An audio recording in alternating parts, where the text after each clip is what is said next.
ਸਤਿ ਸ਼੍ਰੀ ਅਕਾਲ। ਕੀ ਹਾਲ ਪੰਜਾਬ ਪ੍ਰੋਗਰਾਮ ਦੇ ਵਿੱਚ ਤੁਹਾਡਾ ਸਵਾਗਤ ਹੈ। ਇਸ ਪ੍ਰੋਗਰਾਮ ਨੂੰ ਤੁਸੀਂ ਫੇਸਬੁੱਕ YouTube ਤੇ ਲਾਈਵ ਦੇਖ ਸਕਦੇ ਹੋ ਤੇ ਦੇਸ਼ ਵਿਦੇਸ਼ ਦੇ ਵਿੱਚ ਵੀ ਤੁਸੀਂ ਸਾਨੂੰ ਇਸ ਸਮੇਂ ਲਾਈਵ ਵੇਖ ਰਹੇ ਹੋ। ਸਾਡਾ ਇੱਕ ਨੰਬਰ ਥੱਲੇ ਫਲੈਸ਼ ਹੋ ਰਿਹਾ ਸਕਰੀਨ ਤੇ ਤੁਸੀਂ ਵੇਖ ਰਹੇ ਹੋਵੋਗੇ। ਇਸ ਤੇ ਤੁਸੀਂ ਕਾਲ ਕਰਕੇ ਆਪਣਾ ਸਵਾਲ ਵੀ ਸਾਂਝਾ ਕਰ ਸਕਦੇ ਹੋ ਤੇ ਆਪਣੇ ਕਮੈਂਟ ਬਾਕਸ ਦੇ ਰਾਹੀਂ ਵੀ ਸਾਨੂੰ ਸਵਾਲ ਭੇਜ ਸਕਦੇ ਹੋ। ਇਸ ਡਿਬੇਟ ਦੇ ਵਿੱਚ ਅਸੀਂ ਗੱਲਬਾਤ ਕਰਾਂਗੇ ਅੱਜ ਆਯੁਸ਼ਮਾਨ ਭਾਰਤ ਯੋਜਨਾ ਨੂੰ ਲੈ ਕੇ। जो आयुष्मान भारत योजना चलाई गई सी नरेंद्र मोदी सरकार वालों, उस दे विच किते ना किते एक टर्म सी कि 60% जो केंद्र का हिस्सा रहेगा, 40% सूबे का हिस्सा रहेगा। जिस तो बाद पंजाब दे विच चंडीगढ़ दे विच जो PGI है उस PGI दे विच इलाज कराउण तो ना कर दी गई। PGI दे जिहड़े सब तो सीनियर डॉक्टर ने उन्हां दे वल्लों ये प्रैस कॉन्फ्रेंस करके कहा गया कि उन्हां दा जो फंड सी जो बकाया सी लगभग 16 करोड़ के लगभग है उसनूं साझा नहीं किया गया। तो उस दे नाल ही एक बार एक तरथली तो जरूर मची, सियासत दे विच हड़कंप मचिया, सियासत दे सवाल खड़े होए। वो सवाल अज तुहाडे नाल सांझे करांगे कि आखिर क्यों नहीं इस साझा किया गया ये फंड जिहड़ा एक टर्म दे विच दिता जाना सी, इस दे पिछे सरकार की कारगुजारी की सी। ये सारे सवाल लैके सब तो वड्डा साडा सवाल यही रहेगा कि पंजाबियों का चंडीगढ़ दे विच इलाज क्यों नहीं, ये साडा सब तो वड्डा सवाल रहेगा। तो ਵੱਖੋ-ਵੱਖ पार्टियां के बुलारे साडे नाल जुड़ चुके हैं। पहला तुहानूं उन्हां दे नाल रूबरू करा दिंदे आ, उन्हां नूं इंट्रोड्यूस करा दिंदे आ किहड़े-किहड़े जिहड़े बुलारे ने साडे नाल जुड़ चुके हैं। श्रोमणी अकाली दल तो साडे नाल परमवीर जी जुड़ चुके हैं, पेशे वजों एडवोकेट ने, उन्हां दा बहुत-बहुत स्वागत है। जगमीत ढिल्लों साडे नाल कांग्रेस तो जुड़े ने, उन्हां दा भी बहुत-बहुत स्वागत है। बीजेपी तो साडे नाल दीवान अमित अरोड़ा जुड़े ने, उन्हां दा भी बहुत-बहुत स्वागत है। तो साडे नाल डॉक्टरी पेशे तो डॉक्टर दलेर मुल्तानी जुड़े ने, उन्हां दा भी बहुत-बहुत स्वागत है। तो आम आदमी पार्टी का बुलारा अजे तक नहीं आया, जदों आएगा उदों उन्हां दा भी स्वागत कर देंगे। सब तो पहला सवाल दीवान अमित अरोड़ा मैं तुहानूं पुछना चाहांगा कि जो आयुष्मान भारत योजना चलाई गई सी, पहला इस नूं मोटे तौर पर साझा कर दिओ कि आखिर ये योजना है की सी। चरणजीत जी देखो, इस तरह कि जिहड़ी केंद्र ने गरीबां वास्ते ये योजना शुरू की सी कि एक गरीब व्यक्ति भी अपना आयुष्मान कार्ड बना के बड़े थोड़े पैसे दे के उहदे राही किसी भी स्कूल, प्राइवेट स्कूल भी, प्राइवेट हस्पताल भी जिथे गरीब और अमीर अपना इकट्ठे बह के इकट्ठे मिल के इलाज करा सकन, वधिया तो वधिया इलाज करा सकन। उन्हां गरीबां वास्ते सी जिहड़े महंगा इलाज जिहड़े है अपनी पॉकेट दे विचों नहीं खर्च सकदे सी। एक केंद्र सरकार वालों सहूलत दिती गई, तो इस सहूलत नूं बंद करना ये साबित करदा क्योंकि पैसा दा 60% केंद्र ने रिलीज करता और इस सहूलत नूं बंद करना ये सिद्ध करदा कि आम आदमी पार्टी की सरकार केंद्र दियां लोकां दे भले दियां स्कीमां जिहड़ियां ने वो लागू नहीं कर रही। दीवान जी जिहड़ी सीधा सवाल यह आंदा है कि जिहड़ा 60% केंद्र ने देना हुंदा, जेकर केंद्र ने दे दिता सी 60% तां वो पैसा कित्थे वरतिया गया? ये सवाल नहीं खड़े हुंदे सरकार दे उत्ते? देखो ये तां वाइट पेपर जारी कर सकदे। तुसीं देखो, मैनूं ये दसो कि केजरीवाल जी का बयान आ रहा है, भगवंत मान नहीं बयान दे रहा है, केजरीवाल जी का बयान आ रहा है कि साडी जिहड़ी पहली तिमाही है उहदा GST रेवन्यू च 26% वाधा होया, जबकि नैशनल लैवल ते 35% वाधा होया। पंजाब जिहड़ा उहदे तो पिछे है। वो भाई जे तुहाडा 26% भी रेवन्यू च वाधा होया तो पैसा खर्चो गरीबां दे, क्यों नहीं खर्च रहा? सो गल यह है कि ये पैसा मुहल्ला क्लीनिकां जिहड़े कि मात्र 117 बन रहे हैं उन्हां दे राही ये पैसा डाइवर्ट करना चाहते हैं। पर तुसीं मैनूं दसो कि एक हस्पताल जिहड़ा भावें वो प्राइवेट है, वधिया हस्पताल है, PGI वर्गा हस्पताल जिथे हर चीज का डायग्नोस, हर चीज की स्क्रीनिंग, एक्सरे वधिया तो वधिया, स्कैन वधिया तो वधिया जी, महला क्लीनिक च तुसीं दसो कि ये सारियां मशीनां होणगियां? ये सारियां डायग्नोस मशीनां की है महला क्लीनिक दे विच प्रोवाइड कराणगे? इक्को ही एक कारण है कि सिर्फ अपनियां सेहत सहूलतां दे नां ते केंद्र वालों जिहड़ी चीज़ां जिहड़ियां सुविधावां गरीबां वास्ते जारी कीतियां गईयां उन्हां नूं ये साइडलाइन करना चाहते हैं। ਠੀਕ ਹੈ ਜਗਮੀਤ ਢਿੱਲੋਂ ਜੀ, ਮੈਂ ਤੁਹਾਨੂੰ ਸਿੱਧਾ ਸਵਾਲ ਕਰਨਾ ਚਾਹੂੰਗਾ, ਤੁਸੀਂ ਕਿਵੇਂ ਵੇਖਦੇ ਹੋ ਜਦੋਂ ਜਿਹੜੀ ਟਰਮ ਦਾ ਪੈਸਾ ਦਿੱਤਾ ਜਾਣਾ ਸੀ ਤਾਂ ਉਸ ਦੇ ਵਿੱਚ ਤੁਹਾਡੀ ਸਰਕਾਰ ਵੀ ਸ਼ਾਮਲ ਹੁੰਦੀ ਆ? ਜੇ ਮੇਰੇ ਕੋਲ ਮੈਂ ਡਾਟੇ ਦੀ ਗੱਲ ਕਰਾਂ ਤਾਂ ਡੇਟੇ ਮੁਤਾਬਕ ਸਿੱਧੇ ਤੌਰ ਤੇ ਆਉਂਦਾ ਹੈ ਕਿ 18 ਅਗਸਤ 2022 ਤੱਕ ਕੰਟਰੈਕਟ ਅਜੇ ਵੀ ਜਾਰੀ ਹੋਣਾ ਸੀ, ਪਰੰਤੂ ਤੁਹਾਡੀ ਸਰਕਾਰ ਵੱਲੋਂ ਉਹ ਕੰਟਰੈਕਟ ਕੈਂਸਲ ਕਰ ਦਿੱਤਾ ਗਿਆ। ਤੇ ਆਖਰ ਇਹ ਕੈਂਸਲ ਕਿਉਂ ਕੀਤਾ ਗਿਆ ਸੀ ਤੇ ਹੁਣ ਆਮ ਆਦਮੀ ਪਾਰਟੀ ਵੱਲੋਂ 4 ਮਹੀਨੇ ਦੀ ਕਾਰਗੁਜ਼ਾਰੀ ਦੇ ਵਿੱਚ ਇਹ ਪੇਮੈਂਟ ਨਹੀਂ ਪੇ ਕੀਤੀ ਗਈ, ਉਸ ਨੂੰ ਕਿਵੇਂ ਵੇਖਦੇ ਹੋ? ਜੀ ਦੇਖੋ, ਜਿਹੜੀ ਤਾਂ ਇਹ ਪੇਮੈਂਟ ਡਿਲੇ ਸੀ ਇਹ ਜਨਵਰੀ ਤੋਂ ਡਿਲੇ ਸੀ ਐਂਡ ਸਾਡੇ ਵੱਲੋਂ ਹਰ ਜਦੋਂ ਪੇਮੈਂਟ ਹੁੰਦੀ ਸੀ ਇਕੱਠੀ ਪੇਮੈਂਟ 3-4 ਮਹੀਨੇ ਬਾਅਦ ਪੀਜੀਆਈ ਨੂੰ ਕੀਤੀ ਜਾਂਦੀ ਸੀ। ਅਤੇ ਅਗਰ ਤੁਸੀਂ ਕਹਿੰਦੇ ਹੋ ਕਿ ਕੰਟਰੈਕਟ ਕੈਂਸਲ ਹੋਇਆ, ਉਹ ਦੁਬਾਰਾ ਰੀਨਿਊ ਹੋਣਾ ਸੀ, ਬਟ ਜਦੋਂ ਇਹ ਸੱਤਾ ਵਿੱਚ ਆਏ, ਮੈਂ ਚਰਨਜੀਤ ਜੀ ਤੁਹਾਨੂੰ ਇਸ ਦੇ ਕਾਰਨ ਦੱਸਦਾ ਕਿ ਸਰਕਾਰ ਪੀਜੀਆਈ ਦਾ 16 ਕਰੋੜ ਕਿਉਂ ਨਹੀਂ ਤਾਰ ਸਕੀ, ਕਿਉਂਕਿ ਇਹਨਾਂ ਇੱਕ ਸਕੀਮ ਲਾਗੂ ਕੀਤੀ ਆਪਣੇ ਸੋ ਕਾਲਡ ਦਿੱਲੀ ਮਾਡਲ ਨੂੰ ਪ੍ਰਫੁੱਲਿਤ ਕਰ ਲਈ ਕਿ ਅਸੀਂ 117 ਮੁਹੱਲਾ ਕਲੀਨਿਕ ਬਣਾਵਾਂਗੇ। ਇੱਕ ਮੁਹੱਲਾ ਕਲੀਨਿਕ ਦਾ ਖਰਚ 18 ਤੋਂ 20 ਲੱਖ ਤੇ 117 ਦਾ ਖਰਚ 23 ਤੋਂ 24 ਕਰੋੜ। ਜਿਹੜੇ ਪੈਸੇ ਅਸੀਂ ਆਯੁਸ਼ਮਾਨ ਯੋਜਨਾ ਵਿੱਚ ਲਾਉਣੇ ਸਨ, ਜਿਹੜੇ ਗਰੀਬਾਂ ਦਾ ਇਲਾਜ ਚੱਲਦਾ ਸੀ, ਉਸ ਦੇ ਲਈ ਇਹਨਾਂ ਸਿਰਫ ਤੇ ਸਿਰਫ ਦਿੱਲੀ ਮਾਡਲ ਨੂੰ ਪ੍ਰਫੁੱਲਿਤ ਕਰ ਲਈ ਇੱਕ ਉਸ ਦੇ ਦੁਰਵਰਤੋਂ ਕਰ ਰਹੇ ਨੇ। ਅੱਗੇ ਮੈਂ ਇਸ ਤੋਂ ਆਵਾਂ, ਸਿਰਫ ਪੀਜੀਆਈ ਨਹੀਂ, ਬਰਨਾਲਾ ਤੇ ਸੰਗਰੂਰ ਦੇ ਸਰਕਾਰੀ ਹਸਪਤਾਲਾਂ ਦੇ ਵਿੱਚ 16 ਕਰੋੜ ਦਾ ਬਕਾਇਆ ਪਿਆ ਹੈ। ਇਹਨਾਂ ਦੇ ਹਾਲ 14 ਕਰੋੜ ਦਾ ਬਕਾਇਆ ਪਿਆ ਹੈ ਕਿ ਉੱਥੇ ਵੀ ਐਂਡ ਨਾਲ ਹੀ ਜਿਹੜੇ ਆਰਥੋ ਸਰਜਰੀਜ਼ ਨੇ ਉਹ ਵੀ ਬੰਦ ਹੋ ਚੁੱਕੀਆਂ ਨੇ, ਕਿਉਂਕਿ ਉਹ ਕਹਿ ਰਹੇ ਨੇ ਕਿ ਸਾਨੂੰ ਬਕਾਇਆ ਦਿਓ। ਇਸ ਤੋਂ ਇਲਾਵਾ 4 ਮਹੀਨਿਆਂ ਤੋਂ ਜਿਹੜੇ ਲੈਬ ਕਰਮਚਾਰੀ ਨੇ ਉਹਨਾਂ ਨੂੰ ਤਨਖਾਹਾਂ ਨਹੀਂ ਮਿਲੀਆਂ ਸਰ। ਮਾਰਚ ਤੋਂ ਬਾਅਦ ਉਹਨਾਂ ਨੇ ਵੀ ਹੜਤਾਲ ਕਰ ਦਿੱਤੀ ਹੈ ਤੇ 70 ਸੈਂਪਲ ਵਾਪਸ ਮੋੜ ਦਿੱਤੇ ਨੇ, ਜਿਸ ਦੇ ਵਿੱਚੋਂ ਕਿੰਨਿਆਂ ਦੇ ਆਪਰੇਸ਼ਨ ਵਾਲੇ ਸੈਂਪਲ ਹੋਣਗੇ, ਕਿੰਨਾ ਕੁਝ ਹੋਏਗਾ। ਇਹ ਬੜੀ ਮੰਦਭਾਗੀ ਗੱਲ ਹੈ ਕਿ ਅਸੀਂ ਸਿਰਫ ਤੇ ਸਿਰਫ ਇੱਕ ਐਡਵਰਟਾਈਜ਼ਮੈਂਟ ਨੂੰ ਇੱਕ ਜ਼ਰੀਆ ਬਣਾ ਲਿਆ ਹੈ ਕਿ ਅਸੀਂ ਐਡਵਰਟਾਈਜ਼ਮੈਂਟ ਕਰਨੀ ਹੈ, ਕੰਮ ਘੱਟ ਕਰਨਾ ਹੈ। ਮੈਂ ਪੁੱਛਣਾ ਚਾਹੁੰਦਾ, ਇੱਥੇ ਆਮ ਆਦਮੀ ਪਾਰਟੀ ਦੇ ਪ੍ਰਵਕਤਾ ਮੌਜੂਦ ਨਹੀਂ ਨੇ। ਕਿਉਂ ਨਹੀਂ ਮੌਜੂਦ? ਕਿਉਂਕਿ ਸਵਾਲਾਂ ਦੇ ਨੇ ਉਹਨਾਂ ਕੋਲ ਜਵਾਬ ਨਹੀਂ। 30 ਕਰੋੜ ਰੁਪਇਆ ਹੁਣ ਤੱਕ ਐਡਵਰਟਾਈਜ਼ਮੈਂਟ ਤੇ ਲੱਗ ਚੁੱਕਾ ਹੈ। ਠੀਕ ਹੈ, ਤੁਹਾਡੀ ਗੱਲ ਆ ਗਈ ਹੈ। ਤੇ ਨਹੀਂ ਸੀ ਲੱਗ ਸਕਦਾ ਜੀ। ਪਰਮਵੀਰ ਜੀ, ਤੁਸੀਂ ਕਿਵੇਂ ਵੇਖਦੇ ਹੋ? 7 ਮਹੀਨੇ ਦੀ ਖੱਜਲ ਖੁਆਰੀ ਹੋ ਚੁੱਕੀ ਹੈ, ਜ਼ਿੰਮੇਵਾਰ ਕੌਣ? ਆਖਰ ਕਿਤੇ ਸਰਕਾਰ ਫੇਲ ਜਾਂ ਕਿਤੇ ਨਾ ਕਿਤੇ ਕੁਝ ਲੁਕਮਾ ਪੱਧਰ ਵੀ ਆ? ਤੁਸੀਂ ਅਨਮਿਊਟ ਕਰ ਲਓ ਆਪਣੇ ਆਪ ਨੂੰ ਪਰਮਵੀਰ। ਹੈਲੋ, ਮੇਰੀ ਆਵਾਜ਼ ਆ ਰਹੀ ਹੈ ਜੀ? ਜੀ ਚਰਨਜੀਤ ਜੀ, ਮੇਰੇ ਤੋਂ ਪਹਿਲਾਂ ਸਾਡੇ ਕਾਂਗਰਸ ਦੇ ਬੁਲਾਰੇ ਨੇ, ਜਗਮੀਤ ਜੀ ਨੇ, ਉਹਨਾਂ ਨੇ ਜਿਹੜਾ ਡਾਟਾ ਦਿੱਤਾ ਮੈਂ ਉਹਦੀ ਡੇਟ ਕਰੈਕਟ ਕਰ ਦੇਣਾ ਚਾਹੁੰਦਾ। ਇਹਨਾਂ ਨੇ ਸਿੱਧਾ ਤੋਂ ਸਿੱਧਾ ਜੋ ਇਹਨਾਂ ਦਾ ਬਣਦਾ ਸੀ, ਜੋ ਬਕਾਇਆ ਇਹਨਾਂ ਨੇ ਸਰਕਾਰ ਨੇ ਦੇਣਾ ਸੀ, ਉਹ ਇਹਨਾਂ ਨੇ ਜਨਵਰੀ ਦਾ ਦੱਸਦਾ, ਜਦਕਿ ਇਹ ਜਿਹੜਾ ਬਕਾਇਆ ਹੈ 16 ਦਸੰਬਰ 2021 ਔਨਵਰਡਸ ਹੈ। ਜਾਣੇ ਕਿ ਕਾਂਗਰਸ ਸਰਕਾਰ ਹੁਣ ਇਹ ਨਾ ਕਵੇ ਵੀ ਸਾਡੇ ਵੇਲੇ ਕੁਝ ਨਹੀਂ ਸੀ। ਇਹ ਕਾਂਗਰਸ ਸਰਕਾਰ ਦਾ ਵੀ ਡਿਊ ਇਹਦੇ ਵਿੱਚ ਹੈ, ਜਿਹੜਾ ਕਾਂਗਰਸ ਸਰਕਾਰ ਨੇ ਵੀ ਦਿੱਤਾ, ਜਿਹਦੇ ਕਰਕੇ ਜਿਹੜੇ ਸਾਡੇ ਪੇਸ਼ੈਂਟ ਹੈ ਪੀਜੀਆਈ ਵਰਗੇ ਹਸਪਤਾਲ ਦੇ ਵਿੱਚ ਇਲਾਜ ਬੰਦ ਹੋ ਗਿਆ। ਮੈਂ ਤੁਹਾਨੂੰ ਇਹ ਵੀ ਦੱਸ ਦਿੰਦਾ ਵੀ 16 ਕਰੋੜ ਤਾਂ ਸਿਰਫ ਪੀਜੀਆਈ ਹਸਪਤਾਲ ਦਾ ਹੈ। ਤੇ ਅਗਰ ਤੁਸੀਂ ਜਿਹੜੇ ਪ੍ਰਿੰਸੀਪਲ ਸੈਕਟਰੀ ਨੇ ਹੈਲਥ ਦੇ, ਅਗਰ ਉਹਨਾਂ ਦਾ ਬਿਆਨ ਤੁਸੀਂ ਪੜ੍ਹੋ, ਪੰਜਾਬ ਸਰਕਾਰ ਨੇ 7 ਮਹੀਨਿਆਂ ਦੇ ਵਿੱਚ ਪੰਜਾਬ ਦੇ ਵਿੱਚ ਸਾਰੇ ਜਿਹੜੇ ਛੋਟੇ ਵੱਡੇ ਪ੍ਰਾਈਵੇਟ ਹਸਪਤਾਲ ਜਾਂ ਸਰਕਾਰੀ ਅਦਾਰੇ ਨੇ 300 ਕਰੋੜ ਰੁਪਇਆ ਡਿਊ ਹੈ, ਜਿਹੜਾ ਨਾ ਤਾਂ ਕਾਂਗਰਸ ਸਰਕਾਰ ਨੇ ਪੇ ਕੀਤਾ ਤੇ ਨਾ ਹੀ 4 ਮਹੀਨਿਆਂ ਦੇ ਵਿੱਚ ਜਿਹੜਾ ਆਮ ਆਦਮੀ ਪਾਰਟੀ ਨੇ ਪੇ ਕਰਨਾ ਸੀ, ਉਹ ਇੱਕ ਵੀ ਪੈਸਾ ਇਹਨਾਂ ਨੇ ਰਿਲੀਜ਼ ਕੀਤਾ। ਦੇਖੋ, ਆਮ ਆਦਮੀ ਪਾਰਟੀ ਪਿਛਲੇ ਕਿੰਨੀਆਂ ਡਿਬੇਟਾਂ ਤੋਂ ਅਸੀਂ ਦੇਖ ਰਹੇ ਹਾਂ ਕੁਰਸੀ ਇਸ ਕਰਕੇ ਖਾਲੀ ਹੁੰਦੀ ਹੈ ਕਿਉਂਕਿ ਉਹਨਾਂ ਦੇ ਕੋਲ ਜਿਹੜਾ ਜਦੋਂ ਕੋਈ ਕੁਐਸਚਨ ਪੁੱਟ ਕੀਤਾ ਜਾਂਦਾ ਉਹਨਾਂ ਕੋਲ ਜਵਾਬ ਨਹੀਂ ਹੁੰਦਾ, ਕਿਉਂਕਿ ਜਿਹੜੇ ਝੂਠੇ ਲਾਰੇ ਲਾ ਕੇ ਉਹਨਾਂ ਨੇ ਸਰਕਾਰ ਬਣਾਈ ਹੈ ਔਰ ਉਹ ਲਾਰੇ ਤਾਂ ਹਾਲੇ ਪੂਰੇ ਹੋਏ ਨਹੀਂ, ਪਰ ਜਿਹੜੀਆਂ ਉਹਨਾਂ ਨੇ ਸਹੂਲਤਾਂ ਦੇਣੀਆਂ ਆਮ ਲੋਕਾਂ ਨੂੰ ਦੇਣੀਆਂ ਸੀ, ਉਹ ਸਹੂਲਤਾਂ ਦੇਣ 'ਚ ਵੀ ਨਾਕਾਮ ਨੇ।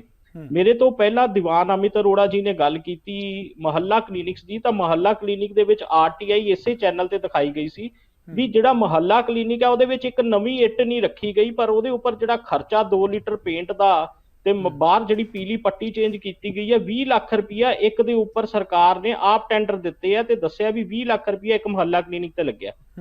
ਦੇਖੋ ਜੀ, ਜਿਹੜੀ ਆਮ ਆਦਮੀ ਪਾਰਟੀ ਦੀ ਅਗਰ ਗੱਲ ਕਰੀਏ ਤਾਂ ਐਡਵਰਟੀਜ਼ਮੈਂਟ ਦੇ ਉੱਪਰ ਜਿਹੜਾ ਪੈਸਾ ਕਰੋੜਾਂ ਦੇ ਵਿੱਚ ਖਰਚ ਹੋ ਰਿਹਾ ਹੈ, ਅਗਰ ਉਹੀ ਪੈਸਾ ਪੀਜੀਆਈ ਨੂੰ ਦੇ ਦਿੱਤਾ ਜਾਂਦਾ ਜਿੱਥੇ ਹਰ ਮਹੀਨੇ 1200 ਤੋਂ 1400 ਜਿਹੜੇ ਗਰੀਬ ਪੇਸ਼ੈਂਟਸ ਹੈ ਜਿਨ੍ਹਾਂ ਦਾ ਇਲਾਜ ਹੁੰਦਾ ਹੈ, ਤਾਂ ਸ਼ਾਇਦ ਇਹਨਾਂ ਨੂੰ ਇਹ ਫੋਕੀ ਐਡਵਰਟੀਜ਼ਮੈਂਟ ਨਾ ਕਰਨੀ ਪੈਂਦੀ, ਤਾਂ ਉਹ 1200 ਲੋਕਾਂ ਦਾ ਇਲਾਜ ਕਰਵਾ ਦਿੰਦੀ ਸਰਕਾਰ, ਤਾਂ ਉਹਦੇ ਨਾਲੋਂ ਕਿਤੇ ਇਹਨਾਂ ਦੀ ਵਾਹਵਾਹੀ ਹੋ ਜਾਂਦੀ। ਦੇਖੋ ਇੱਥੇ ਤੁਸੀਂ ਅੱਜ ਐਕਸਪਰਟ ਬੁਲਾਏ ਨੇ, ਦਲੇਰ ਮੁਲਤਾਨੀ ਜੀ ਨੇ, ਮੈਂ ਇਹਨਾਂ ਨੂੰ ਦੇਖਦਾ ਰਹਿਣਾ, ਇਹਨਾਂ ਦੇ ਬਲੌਗਸ ਵੀ ਪੜ੍ਹਦਾ ਰਹਿਣਾ। ਕੋਈ ਵੀ ਸਰਕਾਰ ਹੋਵੇ, ਇਹ ਹਮੇਸ਼ਾ ਉਹਦੇ ਜਿਹੜੇ ਚੀਜ਼ਾਂ ਹੁੰਦੇ ਨੇ ਸਰਕਾਰ ਦੇ ਅੱਗੇ ਲੈ ਕੇ ਆਉਂਦੇ ਨੇ, ਤੇ ਫੇਸਬੁੱਕ ਤੇ ਹੋਣ ਚਾਹੇ ਟਵਿੱਟਰ ਤੇ ਹੋਣ, ਜਿਹੜੀ ਇਹ ਪ੍ਰੋਬਲਮ ਜਿਹੜੀ ਰਾਈਜ਼ ਹੋਈ ਹੈ, ਇਹ ਪਿਛਲੇ 4 ਮਹੀਨੇ ਤੋਂ ਦਲੇਰ ਮੁਲਤਾਨੀ ਜੀ ਵੀ ਇਸ ਚੀਜ਼ ਨੂੰ ਉਠਾ ਰਹੇ ਸੀ, ਤੇ ਤੁਸੀਂ ਅੱਜ ਬੜਾ ਵਧੀਆ ਕੀਤਾ ਉਹਨਾਂ ਨੂੰ ਆਪਣੇ ਚੈਨਲ ਤੇ ਵੀ ਇੱਥੇ ਬਿਠਾਇਆ, ਤਾਂ ਕਿ ਉਹ ਇਸ ਗੱਲ ਤੇ ਪੂਰਾ ਚਾਨਣਾ ਪਾ ਸਕਣ, ਕਿਉਂਕਿ ਉਹ ਆਪ ਇਸ ਕੀਤੇ ਦੇ ਨਾਲ ਜੁੜੇ ਹੋਏ ਨੇ, ਰਿਟਾਇਰਡ ਸਿਵਲ ਸਰਜਨ ਨੇ। ਠੀਕ ਹੈ, ਜਿੱਥੇ ਤੱਕ ਅਸੀਂ ਮੈਂ ਸਿਰਫ ਇਹ ਇੱਕ ਗੱਲ ਐਂਡ ਵਿੱਚ ਕਹਿਣਾ ਚਾਹੁੰਦਾ ਵੀ ਜਿਹੜੀ ਆਮ ਆਦਮੀ ਪਾਰਟੀ ਹੈ, ਜੇ ਅੱਜ ਸਾਨੂੰ ਸੁਣ ਰਹੀ ਹੈ, ਤਾਂ ਅਸੀਂ ਹੱਥ ਜੋੜ ਕੇ ਸਾਰੀਆਂ ਪਾਰਟੀਆਂ, ਪੰਜਾਬ ਦੇ ਲੋਕਾਂ ਵੱਲੋਂ ਇਹ ਬੇਨਤੀ ਕਰਦੇ ਆ ਵੀ ਦਿੱਲੀ ਮਾਡਲ ਜਿਹੜਾ ਕਿ ਪੰਜਾਬ 'ਚ ਲਿਆਉਣ ਨਾਲੋਂ ਦਿੱਲੀ 'ਚ ਫੇਲ ਹੋ ਚੁੱਕਿਆ, ਪੰਜਾਬ ਤੇ ਲਾਗੂ ਨਾ ਕਰੋ। ਤੁਸੀਂ ਪੰਜਾਬ ਦੇ ਲੋਕਾਂ ਨੂੰ ਉਹਨਾਂ ਦੀ ਸਿਹਤ ਦੇ ਨਾਲ, ਉਹਨਾਂ ਦੀ ਜਵਾਨੀ ਦੇ ਨਾਲ ਖਿਡਵਾਲ ਨਾ ਕਰੋ, ਤੇ ਇਹ ਵਾਹ ਬਾਈ ਲੁੱਟਣ ਦੇ ਵਿੱਚ ਕਿਤੇ ਇਹ ਨਾ ਹੋਵੇ ਵੀ ਤੁਸੀਂ ਪੰਜਾਬ ਨੂੰ ਉਜਾੜ ਕੇ ਰੱਖ ਦਵੋ। ਠੀਕ ਹੈ ਡਾਕਟਰ ਮਲਤੇਲ ਮਤਾਨੀ, ਤੁਹਾਡੇ ਤੋਂ ਸਿੱਧਾ ਸਵਾਲ ਕਰਨਾ ਚਾਹਾਂਗਾ। ਮੇਰਾ ਇੱਕ ਸਵਾਲ ਇਹ ਹੈ ਕਿ 60% ਰੇਸ਼ੋ ਕੇਂਦਰ ਦੀ ਹੁੰਦੀ ਹੈ, 40% ਸੂਬੇ ਦੀ ਹੁੰਦੀ ਹੈ। ਹੁਣ ਬੀਜੇਪੀ ਦੇ ਪ੍ਰਵਕਤਾ ਸਾਡੇ ਨਾਲ ਹਾਜ਼ਰ ਨੇ, ਉਹਨਾਂ ਵੱਲੋਂ ਕਿਹਾ ਗਿਆ ਕਿ ਕੇਂਦਰ ਨੇ ਤਾਂ ਉਹ ਸਾਰੀ ਪੇਮੈਂਟ ਪੇ ਕਰ ਦਿੱਤੀ ਹੈ। ਕੀ ਉਸ ਪੇਮੈਂਟ ਨੂੰ ਕਿਤੇ ਹੋਰ ਜਗ੍ਹਾ ਵਰਤਿਆ ਜਾ ਸਕਦਾ ਹੈ? ਸਰਕਾਰ ਕਿਤੇ ਹੋਰ ਜਗ੍ਹਾ ਵਰਤ ਸਕਦੀ ਹੈ? ਕਿਉਂਕਿ ਜਿਹੜੀ ਆਯੁਸ਼ਮਾਨ ਭਾਰਤ ਯੋਜਨਾ ਹੈ ਉਸ ਦੀ ਤਾਂ ਉਹ ਪੇਮੈਂਟ ਹੈ, ਕੀ ਉਹ ਹੋਰ ਜਗ੍ਹਾ ਵਰਤੀ ਜਾ ਸਕਦੀ ਹੈ? ਜੇ ਵਰਤੀ ਗਈ ਹੈ ਤਾਂ ਹੀ ਇਹ ਸਾਰੀ ਪੇਮੈਂਟ ਡਿਲੇ ਹੋਈ ਹੈ। ਸਤਿ ਸ਼੍ਰੀ ਅਕਾਲ ਜੀ ਚਰਨਜੀਤ ਜੀ, ਤੁਹਾਨੂੰ ਵੀ ਤੇ ਸਾਰੇ ਆਪਣੇ ਕੋ ਪੈਨਲਿਸਟ ਜਿਹੜੇ ਉਹਨਾਂ ਸਾਰਿਆਂ ਨੂੰ ਸਤਿ ਸ਼੍ਰੀ ਅਕਾਲ। ਮੈਂ ਸ਼ੁਰੂ 'ਚ ਇਹ ਦੱਸ ਦਵਾਂ ਕਿ ਇਹ ਜਿਹੜੀ ਸਕੀਮ ਹੈਗੀ ਆ ਆਯੁਸ਼ਮਾਨ ਭਾਰਤ ਜਿਹੜੀ ਹੈਗੀ ਹੈ, ਇਹ ਇੱਕ ਐਸੀ ਸਕੀਮ ਸੀ ਜਿਹਦੇ 'ਚ ਬਹੁਤ ਸਾਰੇ ਲੋਕਾਂ ਨੂੰ ਬਹੁਤ ਸਾਰਾ ਫਾਇਦਾ ਜਿਹੜਾ ਹੈਗਾ ਉਹ ਹੋਣ ਵਾਲਾ ਸੀ। ਤੁਹਾਡੇ ਸਵਾਲ ਦਾ ਜਿਹੜਾ ਇਹ ਜਵਾਬ ਹੈ, ਮੈਂ ਭਾਵੇਂ ਇਹਦੀ ਡਿਟੇਲ ਵੀ ਤੁਹਾਨੂੰ ਦੱਸ ਦੂੰਗਾ ਕਿ ਪਿੱਛੇ ਹੋ ਕੀ ਰਿਹਾ। ਇਹ ਗੱਲ ਠੀਕ ਹੈਗੀ ਹੈ ਕਿ ਇਹ 60-40 ਦੀ ਬਹੁਤੀ ਸਾਰੀ ਰੇਸ਼ੋ ਜਿਹੜੀ ਹੈਗੀ ਆ, ਜਿਹੜੀਆਂ ਸੈਂਟਰ ਗਵਰਨਮੈਂਟ ਦੀਆਂ ਸਕੀਮਸ ਹੈਗੀਆਂ ਨੇ ਉਹਦੇ 'ਚ ਇਹ ਰੇਸ਼ੋ ਜਿਹੜੀ ਹੈ 60-40 ਦੀ ਹੈ। ਭਾਵੇਂ ਇਹ ਪਹਿਲਾਂ ਈਵਨ 25-75 ਤੱਕ ਵੀ ਰਹੀ ਹੈ, ਲੇਕਿਨ ਇਹ 25% ਵੀ ਸਟੇਟ ਗਵਰਨਮੈਂਟਸ ਜਿਹੜੀਆਂ ਸੀਗੀਆਂ ਉਹ ਨਹੀਂ ਸੀ ਦਿੰਦੀਆਂ। ਇਸੇ ਕਰਕੇ ਹੀ ਇਹ ਜਿਹੜੀਆਂ ਬਹੁਤ ਸਾਰੀਆਂ ਪਾਲਿਸੀਜ਼ ਸੈਂਟਰ ਗਵਰਨਮੈਂਟ ਤੋਂ ਆਉਂਦੀਆਂ ਸੀਗੀਆਂ, ਉਹਦੇ 'ਚ ਸਰਕਾਰਾਂ ਨੀਚੇ ਜਿਹੜੀਆਂ ਸੀਗੀਆਂ ਉਹਦਾ ਕਾਲਾ ਮਾਲਾ ਕਰਕੇ ਤੇ ਉਹ ਸਕੀਮ ਜਿਹੜੀ ਲੋਕਾਂ ਤੱਕ ਪਹੁੰਚਣੀ ਚਾਹੀਦੀ ਸੀ ਉਹ ਪਹੁੰਚਦੀ ਨਹੀਂ ਸੀ, ਕਿਉਂਕਿ ਆਪਣੇ ਵਾਲਾ ਹਿੱਸਾ ਤੇ ਪਾਉਂਦੇ ਨਹੀਂ। ਇਹ ਜਿਹੜੀ ਮੈਂ ਤੁਹਾਨੂੰ ਥੋੜੀ ਡਿਟੇਲ ਦੱਸ ਦਵਾਂ ਕਿ ਇਹ ਜਿਹੜੀ ਆਯੁਸ਼ਮਾਨ ਭਾਰਤ ਸਕੀਮ ਜਿਹੜੀ ਹੈਗੀ ਹੈ, ਇਹ ਪ੍ਰਧਾਨ ਮੰਤਰੀ ਜਨ ਆਰੋਗਿਆ ਜਿਹੜੀ ਸਕੀਮ ਸੀਗੀ ਉਹਦੇ ਤਹਿਤ ਸਤੰਬਰ 18 ਚ ਜਿਹੜੀ ਹੈਗੀ ਆ ਇਹ ਸ਼ੁਰੂ ਹੋਈ ਸੀ। ਪੰਜਾਬ ਗਵਰਨਮੈਂਟ ਨੇ ਕੀ ਕੀਤਾ ਕਿ 1 ਸਾਲ ਤਾਂ ਉਹਦੇ ਤੇ ਐਕਸ਼ਨ ਹੀ ਨਹੀਂ ਕੀਤਾ, ਲੋਕਾਂ ਨੂੰ ਉਦਾਂ ਹੀ ਹਨੇਰੇ ਦੇ ਵਿੱਚ ਰੱਖਿਆ, ਔਰ ਇਹ ਫਿਰ ਕੀ ਕਹਿਤਾ ਕਿ ਨਹੀਂ ਜੀ ਅਸੀਂ ਕੋਈ ਤੁਹਾਨੂੰ ਨਵੀਂ ਸਕੀਮ ਦਿਆਂਗੇ ਜੀ, ਅਸੀਂ ਤੁਹਾਨੂੰ ਸਾਰਿਆਂ ਨੂੰ ਸਕੀਮ ਦਿਆਂਗੇ। ਇਹ ਇਹਨਾਂ ਨੇ 1 ਸਾਲ ਪਹਿਲਾਂ ਬਹਾਨਾ ਜਿਹੜਾ ਹੈਗਾ ਉਹ ਲਗਾ ਕੇ ਰੱਖਿਆ, ਔਰ ਪੰਜਾਬ ਗਵਰਨਮੈਂਟ ਨੇ ਇਹ ਸਕੀਮ ਜਿਹੜੀ ਹੈਗੀ ਹੈ ਜਿਹਨੂੰ ਆਪਾਂ AB ਆਯੁਸ਼ਮਾਨ ਭਾਰਤ SSBY ਕਹਿੰਦੇ ਆ ਆਪਾਂ, ਆਯੁਸ਼ਮਾਨ ਭਾਰਤ ਸਰਬੱਤ ਸਿਹਤ ਬੀਮਾ ਯੋਜਨਾ ਜਿਹੜੀ ਹੈਗੀ ਆ ਉਹ ਪੰਜਾਬ ਸਰਕਾਰ ਦੀ ਬੀਮਾ ਯੋਜਨਾ ਇਹਨਾਂ ਨੇ ਫਿਰ 20 ਅਗਸਤ ਜਿਹੜਾ ਹੈਗਾ 2019 ਨੂੰ ਸਟਾਰਟ ਕੀਤੀ ਵਿੱਚ। ਲੇਕਿਨ ਇਸ ਗੱਲ ਦਾ ਰੌਲਾ ਇਸ ਕਰਕੇ ਰਹਿੰਦਾ ਹੈ ਕਿ ਜਿਹੜੀ ਅਮਰ ਜੀ ਨੇ ਗੱਲ ਕਹੀ ਹੈ ਬਿਲਕੁਲ ਠੀਕ ਹੈਗੀ ਹੈ ਕਿ ਜਿਹੜਾ 60% ਹੈਗਾ ਉਹ ਤਾਂ 99% ਜਿਹੜਾ ਹੈਗਾ ਉਹ ਇਹਨਾਂ ਦੇ ਕੋਲ ਆਉਂਦਾ ਹੀ ਆਉਂਦਾ ਹੈ ਵਿੱਚ, ਜਾਂ ਥੋੜਾ ਬਹੁਤਾ ਕੋਈ ਡਿਲੇ ਕਿਤੇ ਹੋਇਆ ਹੋਵੇ ਤਾਂ ਵੱਖਰੀ ਗੱਲ ਹੈ। ਅਦਰਵਾਈਜ਼ ਜਿਹੜਾ 40% ਹੈਗਾ ਉਹ ਸਿਰਫ ਇਹੀ ਜਿਹੜੀਆਂ 2 ਸਕੀਮਾਂ ਨੇ, ਖਾਸ ਕਰਕੇ ਜਿਹੜਾ ਆਯੁਸ਼ਮਾਨ ਭਾਰਤ ਦੀ ਜਦੋਂ ਆਪਾਂ ਗੱਲ ਕਰਦੇ ਹਾਂ, ਤੇ ਇੱਕ ਜਿਹੜਾ ਨੈਸ਼ਨਲ ਹੈਲਥ ਮਿਸ਼ਨ ਹੈ ਵਿੱਚ, ਉਹਦੇ 'ਚ ਵੀ ਇਹਨਾਂ ਦਾ ਪਹਿਲਾਂ ਜਿਹੜਾ 25-75 ਹੁੰਦਾ ਸੀਗਾ, ਫਿਰ ਉਹ ਥੋੜਾ ਚੇਂਜ ਹੋ ਕੇ ਹੁਣ ਉਹ 60-40 ਹੋ ਗਿਆ। ਲੇਕਿਨ ਜਿਹੜੀਆਂ ਉਹ ਸਕੀਮਾਂ ਸੀਗੀਆਂ ਆਯੁਸ਼ਮਾਨ ਭਾਰਤ ਦੇ ਅੰਦਰ ਵੀ, ਜਿਸ ਤਰ੍ਹਾਂ ਹੁਣ ਆਪਾਂ ਲੇਟੈਸਟ ਗੱਲ ਕੀਤੀ ਹੈ ਕਿ ਉਹ PGI ਦੇ ਵਿੱਚ ਜਿਹੜਾ ਹੈਗਾ ਉਹ 16.5 ਕਰੋੜ ਦੇ ਕਰੀਬ ਜਿਹੜਾ ਹੈਗਾ ਪੈਸਾ। ਮੈਂ ਉਹਦੇ ਨਾਲ ਹੀ ਤੁਹਾਨੂੰ ਦੱਸਣਾ ਚਾਹਾਂਗਾ ਕਿ ਕੱਲਾ PGI ਨਹੀਂ ਹੈ, ਉਸ ਤੋਂ ਪਹਿਲਾਂ ਵੀ ਇਹ ਸਕੀਮ ਜਿਹੜੀ ਹੈਗੀ ਹੈ ਤਕਰੀਬਨ 1 ਦਸੰਬਰ ਤੋਂ ਜਿਹੜੀ ਹੈਗੀ ਆ ਉਹ ਪ੍ਰਾਈਵੇਟ ਹਸਪਤਾਲਾਂ ਨੇ ਬੰਦ ਕਰਤੀ ਸੀਗੀ, ਕਿਉਂਕਿ ਪੇਮੈਂਟ ਨਹੀਂ ਸੀ ਕੀਤੀਆਂ।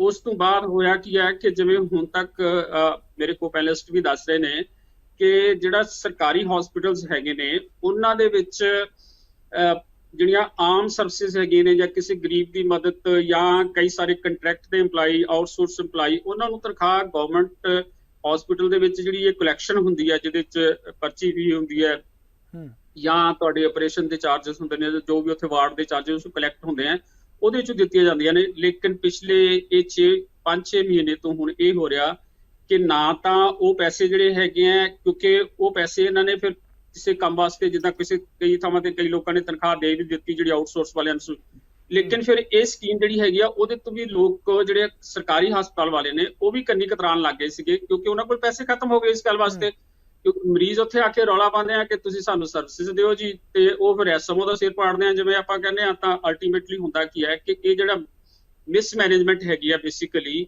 ਔਰ ਲੋਕਾਂ ਨੂੰ ਗੁੰਮਰਾਹ ਕਰਕੇ ਕਿ ਅਸੀਂ ਤੁਹਾਨੂੰ ਸਾਰੀਆਂ ਸਰਵਿਸਿਜ਼ ਫ੍ਰੀ ਦਿੰਦੇ ਆ, ਅਸੀਂ ਤੁਹਾਨੂੰ ਦਵਾਈਆਂ ਵੀ ਫ੍ਰੀ ਦਿੰਦੇ ਆ ਜਿਹੜੀ 5 ਲੱਖ ਰੁਪਏ ਦੀ ਇਹ ਯੋਜਨਾ ਹੈਗੀ ਹੈ, ਇੱਕ ਜਿਹੜਾ ਹੈਗਾ ਪਰਿਵਾਰ ਦੇ ਵਿੱਚ ਉਸ ਨੂੰ 5 ਲੱਖ ਰੁਪਏ ਤੱਕ 1 ਸਾਲ ਦੇ ਵਿੱਚ ਉਹਦਾ ਬੀਮਾ ਕੀਤਾ ਹੋਇਆ ਸੀਗਾ। ਔਰ ਇਹ ਸਰਵਿਸਿਜ਼ ਸਿਸਟਮ ਮੈਂ ਤੁਹਾਨੂੰ ਦੱਸਿਆ ਕਿ ਕੰਪੈਰੀਟਿਵਲੀ ਬਹੁਤ ਵਧੀਆ ਸੀਗਾ, ਲੇਕਿਨ ਇਹਦੇ ਵਿੱਚ ਕਈ ਸਾਰੇ ਵਿੱਚ ਹੋਰ ਰਾਈਡਰ ਵੀ ਸੀਗੇ। ਜੇ ਤੁਹਾਨੂੰ ਮੌਕਾ ਮਿਲੇਗਾ ਤਾਂ ਮੈਂ ਤੁਹਾਨੂੰ ਉਹ ਵੀ ਦੱਸੂਗਾ ਵੀ ਜੇ ਉਹਦੇ ਵਿੱਚ ਕੋਈ ਮਰੀਜ਼ ਜਿਹੜੇ ਹੈਗੇ ਨੇ ਉਹ ਹਰਾਸ ਹੁੰਦੇ ਨੇ, ਜਾਂ ਮਰੀਜ਼ ਹਰਾਸ ਨਾ ਕਰਕੇ ਆਪਾਂ ਵਰਡ ਯੂਜ਼ ਕਰੀਏ ਕਿ ਲੋਕਾਂ ਦੀਆਂ ਮੁਸ਼ਕਲਾਂ ਆਉਂਦੀਆਂ ਨੇ ਵਿੱਚ, ਜਿਹੜੀ ਕਿ ਸਰਕਾਰ ਨੂੰ ਬਾਰ-ਬਾਰ ਮੇਰੇ ਵੱਲੋਂ ਵੀ ਲਿਖਿਆ ਗਿਆ, ਹੋਰ ਵੀ ਬਹੁਤ ਸਾਰੇ ਲੋਕ ਜਿਹੜੇ ਨੇ, ਜਦੋਂ ਮੈਂ ਐਕਟਿਵ ਜੌਬ ਵਿੱਚ ਸੀਗਾ ਉਦੋਂ ਵੀ, ਕਿਉਂਕਿ ਮੇਰੇ ਟਾਈਮ ਦੇ ਉੱਤੇ ਐਜ਼ ਏ ਸਿਵਲ ਸਰਜਨ ਉਦੋਂ ਹੀ ਇਹ ਸਕੀਮ ਜਿਹੜੀ ਸਟਾਰਟ ਹੋਈ ਸੀ, ਉਦੋਂ ਪਹਿਲੇ ਦਿਨ ਹੀ ਜਿਹੜੀ 20 ਅਗਸਤ ਨੂੰ 2019 ਨੂੰ ਉਦੋਂ ਵੀ ਸਰਕਾਰ ਨੂੰ ਇਹ ਦੱਸਿਆ ਗਿਆ ਸੀਗਾ ਕਿ ਇਹ ਸਕੀਮ ਜਿਹੜੀ ਹੈਗੀ ਹੈ ਜੇ ਆਪਾਂ ਸ਼ੁਰੂ ਕਰਨੀ ਹੈ, ਜਿਹੜੀ ਤੁਹਾਨੂੰ ਦੱਸਿਆ ਕਿ ਆਯੁਸ਼ਮਾਨ ਭਾਰਤ ਸਰਬੱਤ ਸਿਹਤ ਬੀਮਾ ਯੋਜਨਾ ਸੀਗੀ, ਇਹਨੂੰ ਇਸ ਤਰ੍ਹਾਂ ਯੂਨੀਫਾਰਮ ਕਰੋ ਕਿ ਲੋਕਾਂ ਨੂੰ ਹਰਾਸਮੈਂਟ ਨਾ ਹੋਵੇ। ਪਰੰਤੂ ਮੁਲਤਾਨੀ ਸਾਹਿਬ ਸਵਾਲ ਇਹ ਹੈ ਕਿ ਇਹ ਪਹਿਲੀ ਵਾਰ ਹੋਇਆ ਜਿਹੜੀ ਪੇਮੈਂਟ ਡਿਊ ਹੋਈ ਹੈ, ਇਹ ਪਹਿਲੀ ਵਾਰ ਹੋਇਆ ਜਾਂ ਇਸ ਤੋਂ ਪਹਿਲਾਂ ਦੀ ਸਰਕਾਰਾਂ ਦੇ ਵਿੱਚ ਵੀ ਇਹ ਸਭ ਕੁਝ ਹੁੰਦਾ ਰਿਹਾ? ਨਹੀਂ ਸਰ, ਇਹ ਸਕੀਮ ਹੀ ਜਿਹੜੀ ਹੈਗੀ ਹੈ ਤੁਹਾਨੂੰ ਦੱਸਿਆ ਕਿ ਪੰਜਾਬ ਸਰਕਾਰ ਨੇ ਤਾਂ 20 ਅਗਸਤ 2019 ਨੂੰ ਸਟਾਰਟ ਕੀਤੀ ਹੈ, ਤੇ ਉਹਦੇ ਚ ਹੋਇਆ ਕੀ ਹੈ ਕਿ ਅੱਗੇ ਜਿਹੜਾ ਹੈਗਾ, ਕਿਉਂਕਿ ਕੋਵਿਡ ਆ ਗਿਆ 2020 ਦੇ ਵਿੱਚ, 21 ਚ ਵੀ ਕਾਫੀ ਸਾਰਾ ਕੋਵਿਡ ਚੱਲਦਾ ਰਿਹਾ, ਤੇ ਆ ਜਿਹੜਾ ਹੈਗਾ ਤੁਹਾਡਾ ਅੱਗੇ ਜਾ ਕੇ 1 ਦਸੰਬਰ ਤੋਂ ਤਾਂ ਫਿਰ ਇਹ ਬੰਦ ਹੋ ਗਈ ਸੀ। ਬੰਦ ਇਸ ਕਰਕੇ ਹੋਈ ਸੀ ਕਿਉਂਕਿ ਪੈਸੇ ਜਿਹੜੇ ਹੈਗੇ ਆ ਉਹ ਸੈਂਟਰ ਜਿਹੜੇ ਪ੍ਰਾਈਵੇਟ ਹਸਪੀਟਲ ਸੀ, ਜਿਹੜੇ ਇੰਪੈਨਲਡ ਹਸਪੀਟਲ ਸੀਗੇ, ਉਹਨਾਂ ਨੂੰ ਪੈਸੇ ਦਿੱਤੇ ਨਹੀਂ ਗਏ ਸੀਗੇ।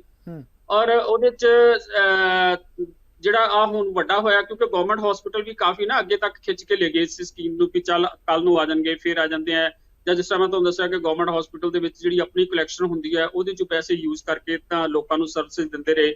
ਲੇਕਿਨ ਇਹ ਐਟ ਚ ਆ ਕੇ ਜਿਹੜਾ ਹੁਣ ਪੀਜੀਆਈ ਦੇ ਵਿੱਚ ਹੋਇਆ ਉਹ ਜਿਵੇਂ ਹੁਣ ਅੰਤ ਹੋ ਗਿਆ, ਕਹਿੰਦੇ ਜੀ ਹੁਣ ਇਸ ਬਾਅਦ ਵੀ ਅਸੀਂ ਕੀ ਕਰਾਂਗੇ ਫਿਰ ਜੇ ਪੈਸੇ ਜਿਹੜੇ ਹੈਗੇ ਆ, ਕਿਉਂਕਿ ਪੈਸੇ ਆਪਰੇਸ਼ਨ ਤੇ ਖਰਚ ਹੁੰਦੇ ਆ, ਇਹ ਨਹੀਂ ਹੈਗਾ ਕਿ ਹਸਪੀਟਲ ਨੂੰ ਜੇ ਬੀਮਾ ਆਪਾਂ ਕਰਾ ਲਿਆ, ਜਿਵੇਂ ਆਪਾਂ ਸਾਰਿਆਂ ਨੂੰ ਪਤਾ ਕਿ ਉਹਦੇ ਤੇ ਪੈਸੇ ਖਰਚ ਹੁੰਦੇ ਆ ਇਲਾਜ ਦੇ ਉੱਤੇ, ਭਾਵੇਂ ਉਹਦੇ ਚ ਕੁਝ ਫਾਇਦਾ ਜਿਹੜੀਆਂ ਇੰਸਟੀਟਿਊਸ਼ਨਸ ਹੈਗੀਆਂ ਨੇ ਉਹਨਾਂ ਨੂੰ ਫਾਇਦਾ ਹੁੰਦਾ, ਜੇ ਪ੍ਰਾਈਵੇਟ ਵਾਲੇ ਕਰ ਰਹੇ ਸੀ ਤਾਂ ਉਹਨਾਂ ਨੂੰ ਕੁਝ ਫਾਇਦਾ ਹੋ ਹੀ ਰਿਹਾ ਸੀ ਨਾ, ਇਦਾਂ ਤਾਂ ਨਹੀਂ ਆਪਾਂ ਕਹਿ ਸਕਦੇ ਉਹਨਾਂ ਨੂੰ ਫਾਇਦਾ ਕੋਈ ਨਹੀਂ ਸੀ ਹੁੰਦਾ।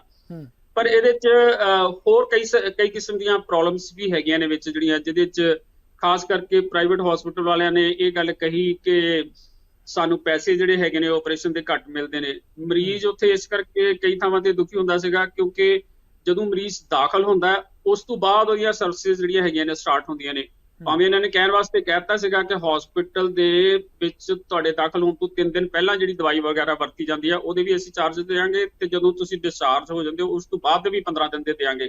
ਲੇਕਿਨ ਉਹਦੇ ਚ ਨਾ ਹੋਰ ਰਾਈਡਰ ਲਗਾਏ ਹੋਏ ਸੀ, ਅਸੀਂ ਪਹਿਲਾਂ ਪਰਮਿਸ਼ਨ ਲੈਣੀ ਹੈ ਜੀ, ਫਿਰ ਪ੍ਰਾਈਵੇਟ ਵਾਲੇ ਕੀ ਕਰਦੇ ਆ, ਜਿੱਥੇ ਆਣ ਕੇ ਮੈਂ ਇਹ ਗੱਲ ਕਹਾਂਗਾ ਕਿ ਪ੍ਰਾਈਵੇਟ ਵਾਲੇ ਕਿਵੇਂ ਹਰਾਸ ਕਰ ਰਹੇ ਸੀਗੇ ਲੋਕਾਂ ਨੂੰ ਜਾਂ ਉਹਨਾਂ ਨੂੰ ਲੁੱਟ ਕਰ ਰਹੇ ਸੀ। ਉਹ ਕੀ ਕਰਦੇ ਸੀਗੇ ਕਿ ਮਰੀਜ਼ ਤੁਹਾਡੇ ਕੋਲ ਗਿਆ ਉਸ ਦਿਨ ਟੈਸਟ ਕਰਵਾਉਣ ਬੈਠ ਜਾਂਦੇ ਸੀਗੇ, ਜਿੰਨੇ ਕੁ ਉਹਦੀ ਜੇਬ ਹੈਗੀ ਉਹਦੀ ਜੇਬ ਤਾਂ ਉਹ ਪ੍ਰਾਈਵੇਟ ਵਾਲੇ ਕੱਟ ਲੈਂਦੇ ਸੀ, ਪਹਿਲਾਂ ਹੀ ਕੱਟ ਲੈਂਦੇ ਸੀ ਉਹਦੀ ਜੇਬ ਜਿਹੜੀ ਹੈਗੀ ਆ। ਉਹ ਫਿਰ ਮਰੀਜ਼ ਵਿਚਾਰਾ ਦੁਖੀ ਹੋਇਆ। ਮੈਨੂੰ ਪਤਾ ਕਿ being a little bit social activist and a doctor also, ਤੇ ਲੋਕਾਂ ਦੇ ਨਾਲ ਜਿਹੜਾ ਰਾਬਤਾ ਬਣਿਆ ਹੋਇਆ ਯੂਨੀਅਨ ਦੇ ਲੀਡਰ ਹੋਣ ਕਰਕੇ ਵੀ ਕਈ ਸਾਰੇ ਲੋਕ ਮੇਰੇ ਕੋਲ ਆਉਂਦੇ ਸੀਗੇ, ਡਾਕਟਰ ਸਾਹਿਬ ਜਿੰਨੇ ਤੁਸੀਂ ਪੈਸੇ ਕਹਿੰਦੇ ਸੀਗੇ, ਪੈਸੇ ਤਾਂ ਉਹਨਾਂ ਨੇ ਪਹਿਲਾਂ ਜਿੰਨੀ ਮੇਰੀ ਜੇਬ ਵਿੱਚ ਸੀ ਉਹ ਤਾਂ ਸਾਰੇ ਕੱਢ ਲਏ ਹੋਏ ਆ, ਹੁਣ ਮੈਨੂੰ ਕਹਿੰਦੇ ਆ ਜੀ ਤੂੰ 5 ਦਿਨਾਂ ਨੂੰ ਆ ਜੀ, ਤੈਨੂੰ ਪਰਮਿਸ਼ਨ। ਮੁਲਤਾਨੀ ਸਾਹਿਬ ਮੈਂ ਆ ਰਿਹਾ ਤੁਹਾਡੇ ਕੋਲ, ਆ ਰਿਹਾ ਵਾਪਸ ਆ ਰਿਹਾ।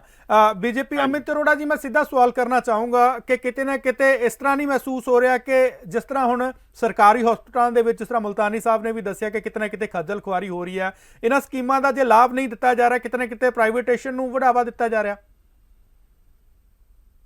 ਦੇਖੋ ਐਸਾ ਹੈ ਕਿ ਮੈਂ ਪਹਿਲੇ ਵੀ ਇਹ ਜ਼ਿਕਰ ਕੀਤਾ ਕਿ ਆਯੁਸ਼ਮਾਨ ਯੋਜਨਾ ਜਿਹੜੀ ਹੈ ਉਹਦੇ ਤਹਿਤ ਸੁਪਰ ਸਪੈਸ਼ਲਿਟੀ ਹਸਪੀਟਲ ਦੇ ਵਿੱਚ ਵੀ ਇਲਾਜ ਹੁੰਦਾ ਸੀ।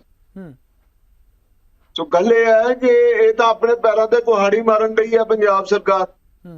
ਇਹ ਤਾਂ ਲੋਕਾਂ ਨੂੰ ਪਤਾ ਲੱਗ ਰਿਹਾ ਹੈ ਕਿ ਸਾਡੀ ਜੇਬ ਹਲਕੀ ਹੋ ਰਹੀ ਹੈ, ਕਿਉਂਕਿ ਜਿਹੜਾ ਵਧੀਆ ਇਲਾਜ ਜਿਹੜਾ ਇਲਾਜ ਸੁਪਰ ਸਪੈਸ਼ਲਿਟੀ ਹਸਪੀਟਲ ਦੇ ਵਿੱਚ ਵੀ ਮਿਲਦਾ ਸੀ, ਹੁਣ ਪੀਜੀਆਈ ਦਾ ਆਪਣੇ ਆਪ ਦੇ ਵਿੱਚ ਹੀ ਇੱਕ ਸੁਪਰ ਸਪੈਸ਼ਲਿਟੀ ਹਸਪੀਟਲ ਹੈ। ਸਾਰੇ ਲੋਕ ਪੀਜੀਆਈ ਨਹੀਂ ਜਾ ਸਕਦੇ, ਲੇਕਿਨ ਲੋਕਲ ਲੈਵਲ ਤੇ ਜਿਹੜੇ ਪੀਜੀਆਈ ਜਿਹੜੇ ਸੁਪਰ ਸਪੈਸ਼ਲਿਟੀ ਹਸਪੀਟਲ ਹੈ ਉਹ ਜੋ ਇਲਾਜ ਮੁਹੱਈਆ ਕਰਾਉਂਦੇ ਆ, ਉਹ ਮੁਹੱਲਾ ਕਲੀਨਿਕਾਂ ਦੇ ਵਿੱਚ ਤਾਂ ਇਲਾਜ ਹੋਣਾ ਨਹੀਂ।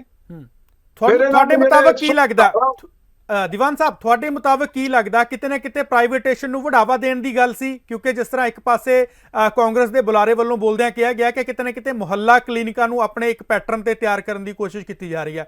ਜੇਕਰ ਆਯੁਸ਼ਮਾਨ ਭਾਰਤ ਦਾ ਪੈਸਾ ਨਹੀਂ ਪੇ ਕੀਤਾ ਗਿਆ, ਉਸ ਦੇ ਵਿੱਚ ਫੇਲੀਅਰ ਕਿਸ ਨੂੰ ਮੰਨਦੇ ਹੋ? ਸਰਕਾਰ ਨੂੰ ਮੰਨਦੇ ਹੋ ਜਾਂ ਬਿਊਰੋਕਰੇਟਸ ਨੂੰ ਮੰਨਦੇ ਹੋ? ਲੇਕਿਨ ਇਹ ਦੇਖੋ, ਗੱਲ ਇਹ ਹੈ ਕਿ ਕੇਂਦਰ ਸਰਕਾਰ ਦੀਆਂ ਅੱਧੇ ਨਾਲੋਂ ਜ਼ਿਆਦਾ ਸਕੀਮਾਂ ਜਿਹੜੀਆਂ ਨੇ, ਨਾ ਇਹ ਆਮ ਆਦਮੀ ਪਾਰਟੀ ਦੀ ਸਰਕਾਰ ਦਿੱਲੀ ਦੇ ਵਿੱਚ ਫਾਇਦਾ ਲੈ ਰਹੀ ਹੈ ਲੋਕਾਂ ਦੇ ਵਾਸਤੇ, ਲੋਕ ਭਲਾਈ ਸਕੀਮਾਂ, ਔਰ ਨਾ ਹੀ ਪੰਜਾਬ ਦੇ ਵਿੱਚ। ਹੁਣ ਤੁਸੀਂ ਦੇਖੋ ਕਿ ਜਿਹੜੀ ਦਲਿਤ ਸਕਾਲਰਸ਼ਿਪ ਸਕੀਮ ਸੀ, ਉਹਦੇ ਤਹਿਤ ਵੀ ਪੈਸੇ ਜਿਹੜੇ ਆ ਕੇਂਦਰ ਸਰਕਾਰ ਵੱਲੋਂ ਆਉਂਦੇ ਸੀ, ਔਰ ਉਹਦੇ ਵਿੱਚ ਵੀ 40% ਹਿੱਸਾ ਜਿਹੜਾ ਵਾ ਉਹ ਸਟੇਟਾਂ ਦਾ ਹੈਗਾ ਸੀ, ਰਾਜ ਸਰਕਾਰਾਂ ਦਾ ਸੀ। ਲੇਕਿਨ ਉਹ ਵੀ ਪੰਜਾਬ ਸਰਕਾਰ ਜਿਹੜੀ ਆ ਉਹ ਪੈਸੇ ਨੂੰ ਖੁਰਦ-ਬੁਰਦ ਕਰ ਦਿੰਦੀ ਸੀ। ਸੋ ਗੱਲ ਇਹ ਹੈ ਕਿ ਇਹ ਹਰ ਸਕੀਮ ਜਿਹੜੀ ਕੇਂਦਰ ਵੱਲੋਂ ਹੈ, ਉਹ ਹੁਣ ਜਿਹੜਾ ਰੂਰਲ ਫੰਡ ਸੀ, ਗ੍ਰਾਮੀਣ ਵਿਕਾਸ ਫੰਡ, ਬੈਠੇ ਮੇਰੇ ਕਾਂਗਰਸ ਦੇ ਸਾਥੀ, ਇਹਨਾਂ ਨੂੰ ਪੁੱਛੋ, ਇਹਨਾਂ ਨੇ ਫੰਡ ਹੀ ਡਾਇਵਰਟ ਕਰਤਾ। ਸੋ ਕੇਂਦਰ ਦੀਆਂ ਜਿੰਨੀਆਂ ਵੀ ਸਕੀਮਾਂ, ਉਹ ਫੰਡ ਜਿਹੜਾ ਵਾ ਉਹਨਾਂ ਦਾ ਦੁਰਉਪਯੋਗ ਹੁੰਦਾ ਸਹੀ ਮਾਇਨਿਆਂ ਦੇ ਵਿੱਚ, ਕਿਉਂਕਿ ਇਹ ਤਾਂ ਮੋਦੀ ਜੀ ਸੀ ਜਿਨ੍ਹਾਂ ਨੇ ਡਿਜੀਟਲ ਪ੍ਰਣਾਲੀ ਦੇ ਰਾਹੀਂ ਗਰੀਬਾਂ ਦੇ ਖਾਤਿਆਂ ਦੇ ਵਿੱਚ ਸਿੱਧੇ ਪੈਸੇ ਪਾਣੇ ਸ਼ੁਰੂ ਕਰਤੇ, ਸਿੱਧੀਆਂ ਸਬਸਿਡੀ ਪਾਣੀਆਂ ਸ਼ੁਰੂ ਕਰਤੀਆਂ। ਉਹ ਫਾਇਦਾ ਜਿਹੜਾ ਵਾ ਅੱਜ ਵੀ ਲੋਕਾਂ ਨੂੰ ਹੋ ਰਿਹਾ। ਨਹੀਂ ਤਾਂ ਰਾਜੀਵ ਗਾਂਧੀ ਜੀ ਕਹਿੰਦੇ ਸੀ ਠੀਕ ਹੈ ਜੀ, ਅਸੀਂ 100 ਪੈਸੇ ਭੇਜਦੇ ਹਾਂ, 85 ਪੈਸੇ ਤਾਂ ਰਸਤੇ ਦੇ ਵਿੱਚ ਹੀ ਖੁਰਦ-ਬੁਰਦ ਹੋ ਜਾਂਦੇ। ਸੋ ਇਹ ਹਾਲ ਜਿਹੜਾ ਵਾ ਆਮ ਆਦਮੀ ਪਾਰਟੀ ਦੀ ਸਰਕਾਰ ਦਾ। ਗੱਲ ਅਕਾਲੀ ਦਲ ਵਾਲਿਆਂ ਨੇ ਠੀਕ ਕਹੀ ਹੈ ਕਿ ਇੱਕ ਪ੍ਰਚਾਰ ਜਿਹੜਾ ਵਾ, ਉਸ ਪ੍ਰਚਾਰ ਦੇ ਇੰਨੇ ਕੁ ਪੈਸੇ ਖਰਚ ਕਰ ਦਿਓ ਕਿ ਲੋਕਾਂ ਦੀਆਂ ਅੱਖਾਂ ਦੇ ਵਿੱਚ ਮਿੱਟੀ ਪਾ ਦਿਓ, ਬਾਕੀ ਸਾਰਾ ਕੁਝ ਠੀਕ ਹੈ। ਠੀਕ ਹੈ। ਪਰਮਵੀਰ ਜੀ, ਇੱਕ ਸਵਾਲ ਕਰਨਾ ਚਾਹਾਂਗਾ ਤੁਹਾਨੂੰ। ਪਿਛਲੀ ਸਰਕਾਰ ਸੀ ਜਦੋਂ ਕਾਂਗਰਸ ਦੀ, ਉਦੋਂ ਅਕਾਲੀ ਦਲ ਵੱਲੋਂ ਇੱਕ ਵਿਰੋਧ ਕੀਤਾ ਗਿਆ ਸੀ ਇਸੇ ਯੋਜਨਾ ਨੂੰ ਲੈ ਕੇ। ਜਿਹੜੀ ਕੰਪਨੀਆਂ ਨੇ ਉਦੋਂ ਕੰਟਰੈਕਟ ਲਿਆ ਸੀ, ਉਦੋਂ ਇਹ ਗੱਲ ਰੱਖੀ ਗਈ ਸੀ ਕਿ ਕਿਤੇ ਨਾ ਕਿਤੇ ਉਹਨਾਂ ਦੇ ਵਿੱਚ ਘਪਲਾ ਕੀਤਾ ਗਿਆ, ਕਿਤੇ ਨਾ ਕਿਤੇ ਹੇਰ-ਫੇਰ ਕਾਫੀ ਕੀਤਾ ਗਿਆ, ਹੇਠਲੇ ਗਰਾਊਂਡ ਤੇ ਗੱਲ ਕੁਛ ਹੈ, ਕਮਿਸ਼ਨ ਦੀ ਗੱਲ ਕੁਛ ਹੈ। ਇਹ ਸਭ ਕੁਝ ਉਸ ਸਮੇਂ ਦੌਰ ਦੇ ਵਿੱਚ ਕਿਹਾ ਗਿਆ। ਹਾਲਾਂਕਿ ਉਹ ਅੰਕੜਾ ਮੇਰੇ ਕੋਲ ਨਹੀਂ ਕਰੈਕਟ ਮੌਜੂਦ, ਉਸ ਅੰਕੜੇ ਨੂੰ ਤੁਸੀਂ ਕਰੈਕਟ ਕਰ ਦਿਓ। ਚਰਨਜੀਤ ਜੀ, ਜਿਹੜੀ ਗੱਲ ਤੁਸੀਂ ਕਹੀ ਆ, ਮੈਂ ਪਹਿਲਾਂ ਵੀ ਉਹੀ ਗੱਲ ਕੀਤੀ ਹੈ ਵੀ ਜਿਵੇਂ ਸੈਂਟਰਲ ਗਵਰਨਮੈਂਟ ਜਿਹੜਾ 60% ਜਿਹੜਾ ਆਪਣਾ ਹਿੱਸਾ ਹੈ ਉਹ ਤਕਰੀਬਨ ਸਰਕਾਰਾਂ ਨੂੰ ਭੇਜ ਦਿੰਦੀ ਸੀ, ਤੇ ਮੇਰੇ ਜਿਹੜੇ ਪ੍ਰਵਕਤਾ ਨੇ ਕਾਂਗਰਸ ਦੇ, ਉਹਨਾਂ ਨੇ ਆਪਣੇ ਗਲੋਂ ਇਹ ਸਾਰੀ ਗੱਲ ਲਾ ਕੇ ਸਿੱਧਾ ਕਹਿਤਾ ਜੀ ਵੀ ਜਨਵਰੀ ਦੇ ਵਿੱਚ ਇਹ ਡਿਊ ਸੀ। ਮੈਂ ਪਹਿਲਾਂ ਤੁਹਾਨੂੰ ਡਾਟਾ ਦੱਸਦਾ ਵੀ ਤਕਰੀਬਨ ਪੂਰੇ ਪੰਜਾਬ ਦਾ 300 ਕਰੋੜ 16 ਕਰੋੜ ਤਾਂ ਸਿਰਫ ਪੀਜੀਆਈ ਦਾ ਹੈ, 300 ਕਰੋੜ ਜਿਹੜਾ ਹੈਗਾ ਪ੍ਰਾਈਵੇਟ ਹਸਪਤਾਲਾਂ ਦਾ, ਸਰਕਾਰੀ ਹਸਪਤਾਲਾਂ ਦਾ ਡਿਊ ਹੈ, ਜਿਹੜਾ ਪੰਜਾਬ ਸਰਕਾਰ ਨੇ, ਕਾਂਗਰਸ ਦੀ ਸਰਕਾਰ ਨੇ, ਕਿਉਂਕਿ ਜਿਵੇਂ ਮੁਲਤਾਨੀ ਜੀ ਨੇ ਦੱਸਿਆ, ਇਹ ਅਗਸਤ 2019 ਦੇ ਵਿੱਚ ਪੰਜਾਬ ਸਰਕਾਰ ਨੇ ਸ਼ੁਰੂ ਕੀਤਾ। ਤਾਂ ਤੁਸੀਂ ਆਪ ਹੀ ਇਹ ਜਿਹੜੀ ਅਕਾਲੀ ਦਲ ਉਸ ਵੇਲੇ ਗੱਲ ਕਹਿੰਦਾ ਸੀ, ਉਹਦੇ ਉੱਪਰ ਸਿੱਧੀ ਮੋਹਰ ਲੱਗਦੀ ਹੈ ਵੀ ਜਦੋਂ ਸੈਂਟਰ ਨੇ ਆਪਣਾ 60% ਭੇਜਤਾ, ਉਹ ਜਿਹੜਾ 60% ਸੀ ਨਾ ਤਾਂ ਉਹ ਮਰੀਜ਼ਾਂ ਦੇ ਜਿਹੜਾ ਵੈਲਫੇਅਰ ਦੇ ਲਈ ਸੀ ਉਹ ਕਿਤੇ ਲੱਗਿਆ, ਤੇ ਨਾ ਹੀ ਜਿਹੜਾ 40% ਇਹਨਾਂ ਨੇ ਦੇਣਾ ਸੀ ਉਹ ਕਿਤੇ ਦਿੱਤਾ। ਜੇ ਉਹ ਪੈਸਾ ਇਹਨਾਂ ਨੇ ਦਿੱਤਾ ਹੁੰਦਾ ਤੇ ਪਿਛਲੇ ਇੰਨੇ ਸਾਲਾਂ ਦਾ ਡਿਊ ਹੋ ਕੇ 300 ਕਰੋੜ ਨਾ ਹੁੰਦਾ। ਜਿਹੜੀ ਇਹ ਗੱਲ ਕਹਿ ਰਹੇ ਆ, ਇਹ ਕਾਂਗਰਸ ਦੇ ਪ੍ਰਵਕਤਾ ਸਿਰਫ 16 ਕਰੋੜ ਨੂੰ ਦੱਸ ਰਹੇ ਆ ਜੀ।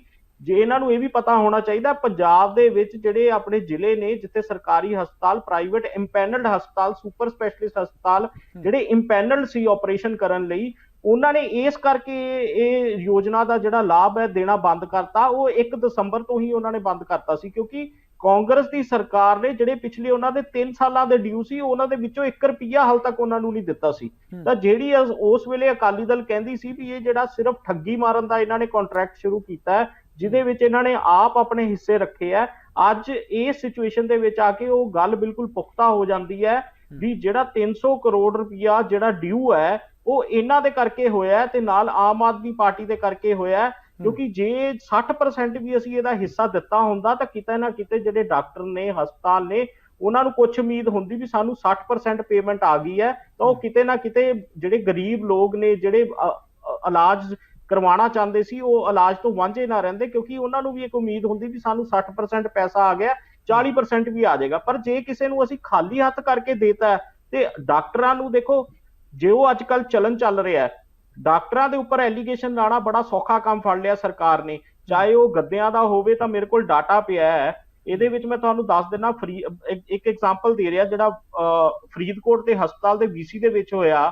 ਉਹ ਜਦੋਂ ਡਾਟਾ ਕਢਾਇਆ ਗਿਆ ਤੇ ਪਤਾ ਲੱਗਿਆ ਵੀ ਉੱਥੇ ਦੇ ਮੈਡੀਕਲ ਸੁਪਰਡੈਂਟ ਨੇ 3 ਸਤੰਬਰ 2021 ਨੂੰ, ਜਦੋਂ ਕਾਂਗਰਸ ਦੀ ਸਰਕਾਰ ਸੀ, ਉਦੋਂ ਉਹਨਾਂ ਨੇ ਚਿੱਠੀ ਲਿਖੀ ਵੀ ਇਹਦੇ ਗੱਦੇ ਬਦਲਣ ਦੀ ਲੋੜ ਹੈ, ਸਾਨੂੰ ਪੈਸੇ ਦਿੱਤੇ ਜਾਣ।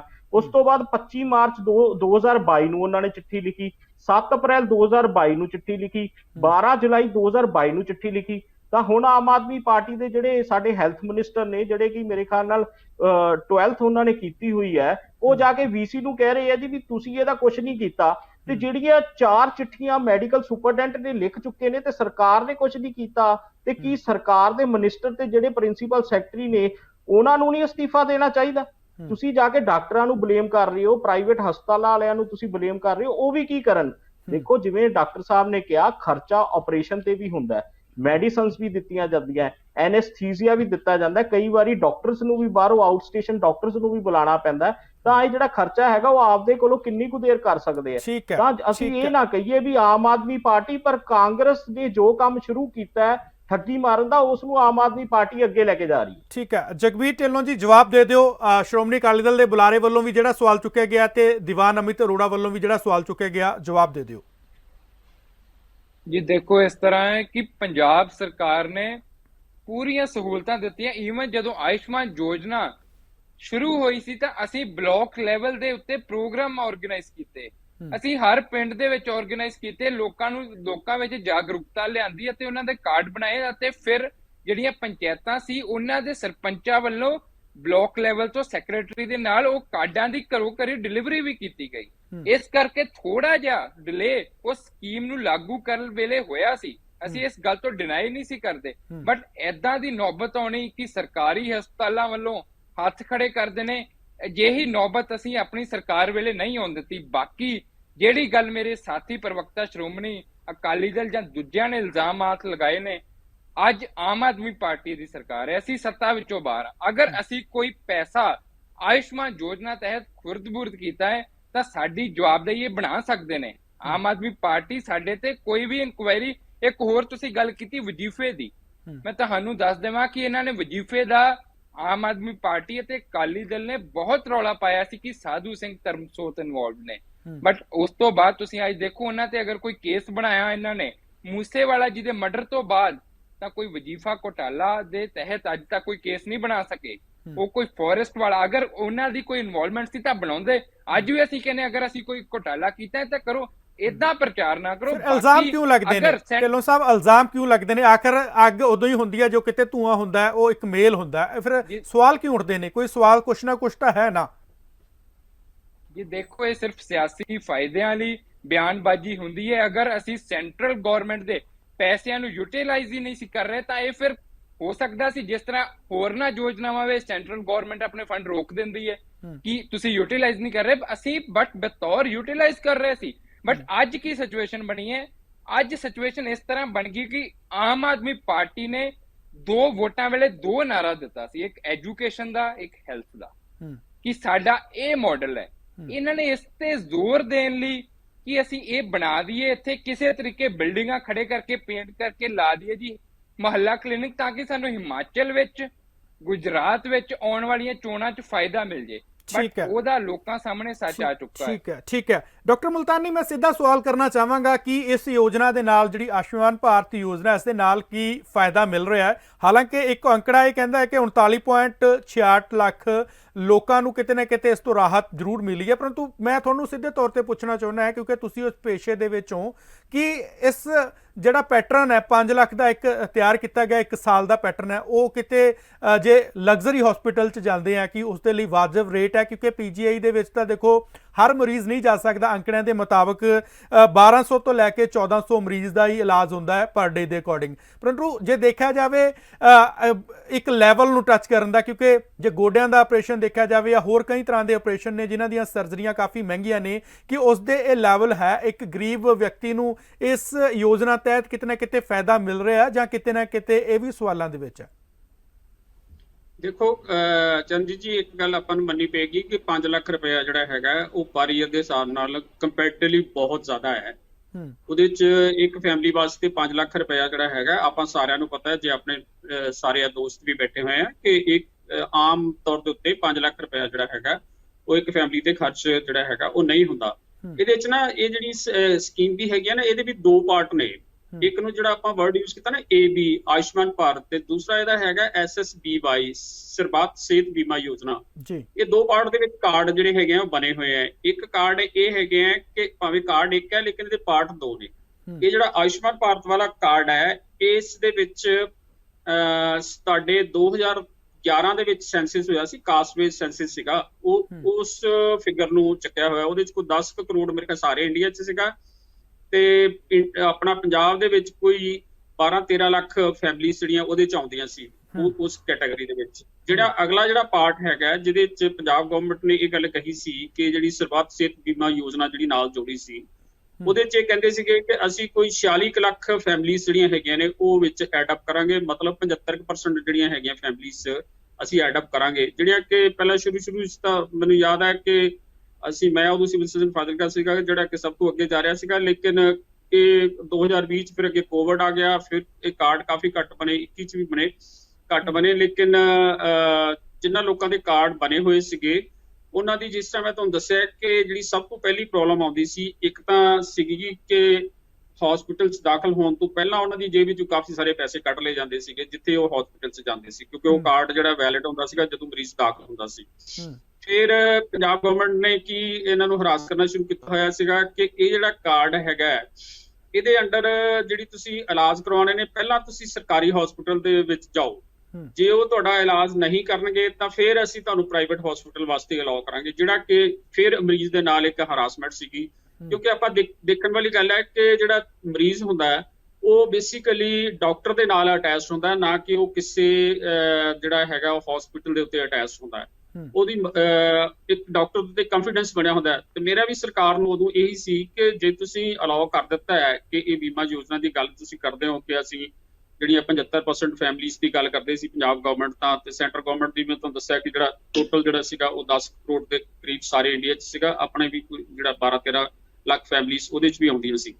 ਲੇਕਿਨ ਉਹਦੇ ਨਾਲ ਫਿਰ ਮੁਸ਼ਕਿਲ ਕੀ ਆ ਰਹੀ ਸੀਗੀ ਕਿ ਸਰਕਾਰ ਨੂੰ ਇਹ ਵੀ ਲਾਲਚ ਪੈ ਗਿਆ ਕਿ ਇਸੇ ਯੋਜਨਾ ਦੇ ਅੰਡਰ ਜਿਹੜਾ ਹੈਗਾ ਉਹ ਅਸੀਂ ਪੈਸੇ ਜਿਹੜੇ ਹੈਗੇ ਨੇ ਉਹ ਸਰਕਾਰੀ ਹਸਪਤਾਲਾਂ 'ਚ ਕਮਾ ਲਈਏ, ਜਦੋਂ ਕਿ ਆਪਾਂ ਸਾਰਿਆਂ ਨੂੰ ਇਸ ਗੱਲ ਦਾ ਪਤਾ ਹੈ ਕਿ ਸਰਕਾਰੀ ਹਸਪਤਾਲ ਜਿਹੜੇ ਹੈਗੇ ਨੇ ਉਹਨਾਂ ਦਾ ਜਿੱਥੇ ਤੱਕ ਟ੍ਰੀਟਮੈਂਟ ਵਾਲਾ ਪਾਰਟ ਹੈ, ਮੈਂ ਕਈ ਵਾਰੀ ਅੱਗੇ ਆਪਣੀ ਡਿਸਕਸ਼ਨ ਦਾ ਹਿੱਸਾ ਬਣਾਇਆ ਕਿ ਉਹਦੇ 'ਚ 2 ਪਾਰਟ ਹੁੰਦੇ ਨੇ। ਇੱਕ ਨੂੰ ਅਸੀਂ ਪ੍ਰੀਵੈਂਟਿਵ ਪ੍ਰਮੋਟਿਵ ਕਹਿੰਦੇ ਆ, ਉਹ ਪੰਜਾਬ ਗਵਰਨਮੈਂਟ ਹੋਵੇ ਜਾਂ ਸੈਂਟਰ ਗਵਰਨਮੈਂਟ ਹੋਵੇ ਜਾਂ ਸਾਰਾ ਇੰਡੀਆ ਹੋਵੇ, ਉਹ ਕੰਪੈਰੀਟਿਵਲੀ ਕਾਫੀ ਅੱਛਾ ਬਣਿਆ ਹੋਇਆ ਹੈ। ਲੇਕਿਨ ਜਿਸ ਤੱਕ ਕਿਉਰੇਟਿਵ ਵਾਲਾ ਪਾਰਟ ਆ, ਹਸਪੀਟਲਸ ਵਾਲਾ ਪਾਰਟ ਹੈ, ਉਹ ਆਪਾਂ ਸਾਰਿਆਂ ਨੇ ਐਕਸਪੋਜ਼ ਹੋ ਗਿਆ ਸੀਗਾ ਜਦੋਂ ਇਹ ਕੋਵਿਡ ਆਇਆ ਸੀਗਾ ਕਿ ਉਹਦੇ 'ਚ ਉਹ ਜਿਹੜਾ ਪਾਰਟ ਹੈ ਕੋਈ ਬਹੁਤਾ ਵਧੀਆ ਪਾਰਟ ਜਿਹੜਾ ਹੈਗਾ ਉਹ ਨਹੀਂ ਹੈਗਾ। ਆਪਣੇ ਕੋਲ ਕਿਉਰੇਟਿਵ ਸਰਵਿਸਿਜ਼ ਜਿਹੜੀਆਂ ਨੇ ਬੜੀਆਂ ਲਿਮਟਿਡ ਨੇ, ਲੇਕਿਨ ਮਰੀਜ਼ਾਂ ਨੂੰ ਉਦੋਂ ਵੀ ਕਾਫੀ ਜ਼ਿਆਦਾ ਹਰਾਸ ਕੀਤਾ ਗਿਆ ਕਿ ਪਹਿਲਾਂ ਤੁਸੀਂ ਉੱਥੇ ਜਾਓ ਜੀ, ਫਿਰ ਅਸੀਂ ਕਰਾਂਗੇ।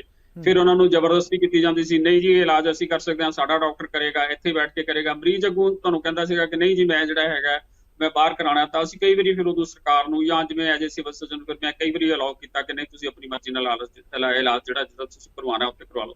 ਮੇਰਾ ਅਸਲ 'ਚ ਕਹਿਣ ਦਾ ਮਤਲਬ ਸੀਗਾ ਕਿ ਇਹ ਜਿਹੜੀਆਂ ਸਰਵਿਸਿਜ਼ ਨੇ ਜਦੋਂ ਦੇਣੀਆਂ ਹੁੰਦੀਆਂ ਨੇ ਫਿਰ ਇਹਦੇ 'ਚ ਯੂਨੀਫਾਰਮਿਟੀ ਹੋਣੀ ਚਾਹੀਦੀ ਹੈ। ਇਹ ਨਹੀਂ ਹੈਗਾ ਕਿ ਤੁਸੀਂ ਆਹ ਨਹੀਂ ਕਰਨਾ ਜੀ, ਤੁਸੀਂ ਉਹ ਨਹੀਂ ਕਰਨਾ ਜੀ, ਤੁਸੀਂ ਉੱਥੇ ਨਹੀਂ ਜਾਣਾ ਜੀ, ਤੁਸੀਂ ਉੱਥੇ ਨਹੀਂ ਜਾਣਾ। ਫਿਰ ਜਿਹੜਾ ਹੈਗਾ ਇਹ ਆਪਾਂ ਕਹਿਣਾ ਆਪਾਂ ਇਹ ਹੈ ਕਿ ਅਸੀਂ ਸਾਰਾ ਕੁਝ ਤੁਹਾਨੂੰ ਫ੍ਰੀ ਕਰਤਾ। ਜਿਸ ਤਰ੍ਹਾਂ ਤੁਸੀਂ ਸਵਾਲ ਪੁੱਛਿਆ ਕਿ 5 ਲੱਖ ਰੁਪਇਆ ਜਿਹੜਾ ਹੈਗਾ ਉਹ 5 ਲੱਖ ਰੁਪਇਆ ਤਾਂ ਅਜੇ ਉਹਨੂੰ ਜਿਹੜਾ ਜੋ ਕੁਝ ਮਿਲਣਾ ਸੀਗਾ ਉਹ ਤਾਂ ਚਲੋ ਉਸਨੂੰ ਨਹੀਂ ਮਿਲਣਾ ਹੁੰਦਾ, ਭਾਵੇਂ ਉਹ ਡਾਕਟਰ ਦੀ ਟ੍ਰੀਟਮੈਂਟ ਦੇ ਅਕੋਰਡਿੰਗਲੀ ਹੀ ਮਿਲਣਾ ਸੀਗਾ ਉਸਨੂੰ।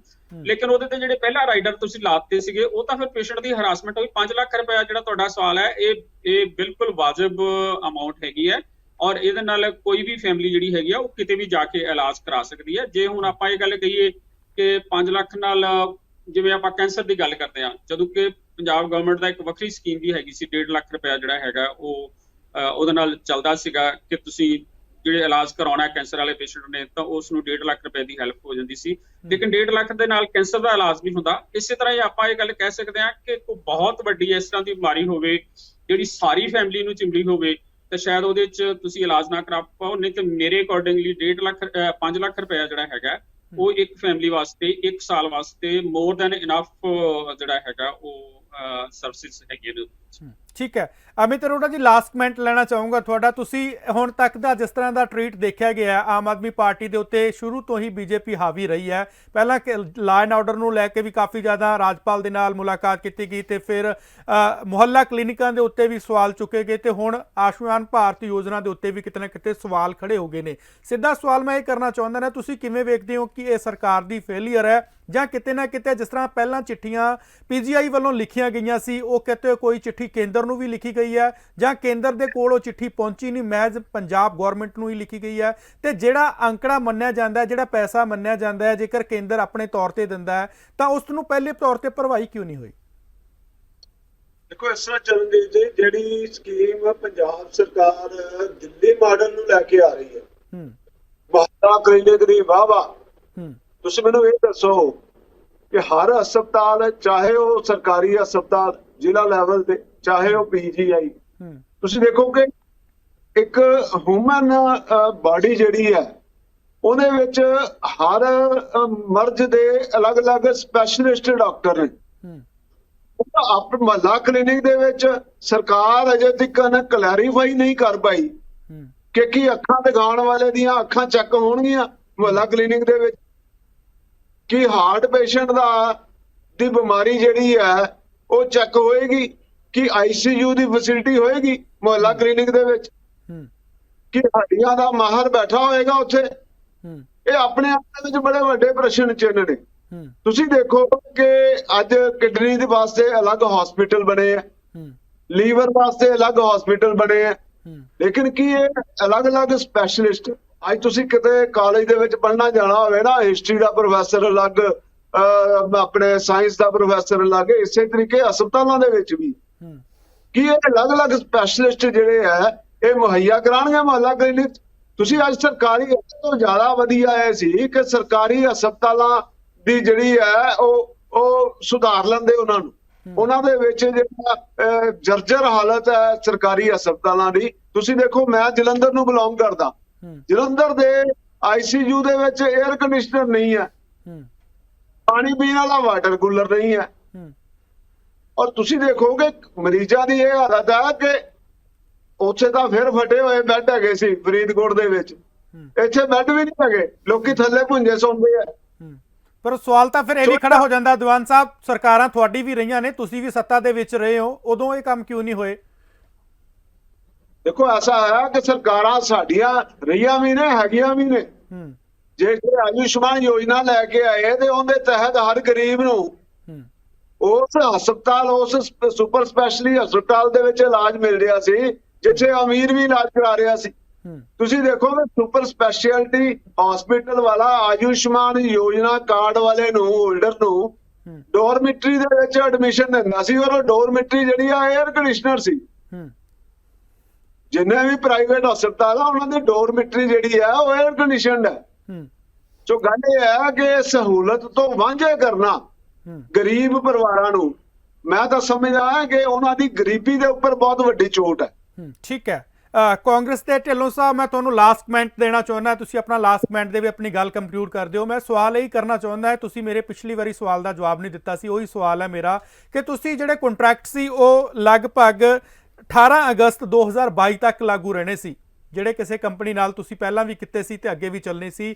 ਇੱਕ ਅੰਗਰੇਜ਼ੀ ਦਾ ਅਖਬਾਰ ਹੈ, ਉਸਦੇ ਵਿੱਚ ਵੀ ਕਾਫੀ ਤਫਦੀਲ ਵਾਰ ਇਸ ਗੱਲ ਨੂੰ ਸੰਖੇਪ ਦਿੱਤਾ ਗਿਆ। ਉਹ ਕੰਟਰੈਕਟ ਕਿਉਂ ਕੈਂਸਲ ਹੋਏ, ਆਖਰ ਉਸ ਦੇ ਪਿੱਛੇ ਵਜ੍ਹਾ ਕੀ ਸੀ?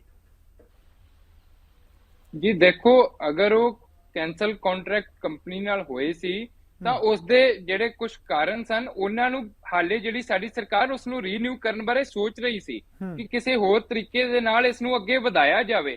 ਈਵਨ ਅਸੀਂ ਦਸੰਬਰ ਤੱਕ, ਚਾਹੇ ਪੀਜੀਆਈ ਸੀ ਜਾਂ ਹੋਰ ਹਸਪੀਟਲ ਸੀ, ਅਸੀਂ ਪੈਸੇ ਦਿੰਦੇ ਰਹੇ, ਬਟ ਉਸ ਤੋਂ ਬਾਅਦ ਜਿਸ ਤਰ੍ਹਾਂ ਫੈਬ 10 ਨੂੰ ਚੋਣਾਂ ਹੋਈਆਂ, ਅਸੀਂ ਸੱਤਾ ਤੋਂ ਬਾਹਰ ਹੋ ਗਏ, ਉਸ ਤੋਂ ਬਾਅਦ ਸਰਕਾਰ ਆਮ ਆਦਮੀ ਪਾਰਟੀ ਦੀ ਜ਼ਿੰਮੇਵਾਰੀ ਬਣਦੀ ਸੀ ਕਿ ਇਸ ਨੂੰ ਅੱਗੇ ਵਧਾਉਂਦੇ, ਬਟ ਇਹਨਾਂ ਨੇ ਅੱਗੇ ਨਹੀਂ ਵਧਾਈ। ਇਸ ਤੋਂ ਪਹਿਲਾਂ ਮੈਂ ਦੱਸਾਂ, ਹਸਪੀਟਲਾਂ ਨੂੰ 3-3 4-4 ਮਹੀਨਿਆਂ ਦੀ ਇਕੱਠੀ ਪੇਮੈਂਟ ਹੁੰਦੀ ਸੀ, ਬਟ ਇਹਨਾਂ ਨੇ ਪਿਛਲੇ 5 ਮਹੀਨਿਆਂ ਦੇ ਵਿੱਚ ਕਿਸੇ ਨੂੰ ਕੋਈ ਪੇਮੈਂਟ ਹੀ ਨਹੀਂ ਕੀਤੀ। ਇਹ ਮੈਂ ਸਮਝਦਾ ਅੱਗੇ ਹੋਰ ਹਸਪੀਟਲਸ ਦੇ ਮਾਮਲੇ ਸਾਹਮਣੇ ਆਉਣਗੇ, ਜਿਸ ਤਰ੍ਹਾਂ ਕਰਮਚਾਰੀ ਸਵਾਲ ਉਹੀ ਖੜਾ ਹੁੰਦਾ ਨਾ, ਤੁਸੀਂ ਪਹਿਲਾਂ ਵੀ ਜਵਾਬ ਨਹੀਂ ਦਿੱਤਾ ਕਿ 300 ਕਰੋੜ ਰੁਪਇਆ ਖੜਾ ਸੀ ਪ੍ਰਾਈਵੇਟ ਹਸਪੀਟਲਾਂ ਦਾ, ਉਹ ਤੁਹਾਡੀ ਸਰਕਾਰ ਦੇ ਸਮੇਂ ਖੜਾ ਸੀ, ਉਹ ਕਿਉਂ ਨਹੀਂ ਪੇ ਹੋਇਆ ਉਸ ਸਮੇਂ? ਜੀ ਨਹੀਂ, ਬਿਲਕੁਲ ਕੋਈ 300 ਕਰੋੜ ਉਸ ਸਮੇਂ ਸਾਡੀ ਸਰਕਾਰ ਜਦੋਂ ਅਸੀਂ ਸੱਤਾ ਦੇ ਵਿੱਚ ਬਾਹਰ ਹੋਏ 300 ਕਰੋੜ ਨਹੀਂ ਸੀ ਖੜਾ ਹੋਇਆ। ਇਹ ਇਹਨਾਂ ਦੇ ਸੱਤਾ ਵਿੱਚ ਆਉਣ ਤੋਂ ਬਾਅਦ ਫੈਬ ਤੋਂ ਬਾਅਦ ਉਹ ਅਮਾਉਂਟ ਵਧੀ ਹੈ।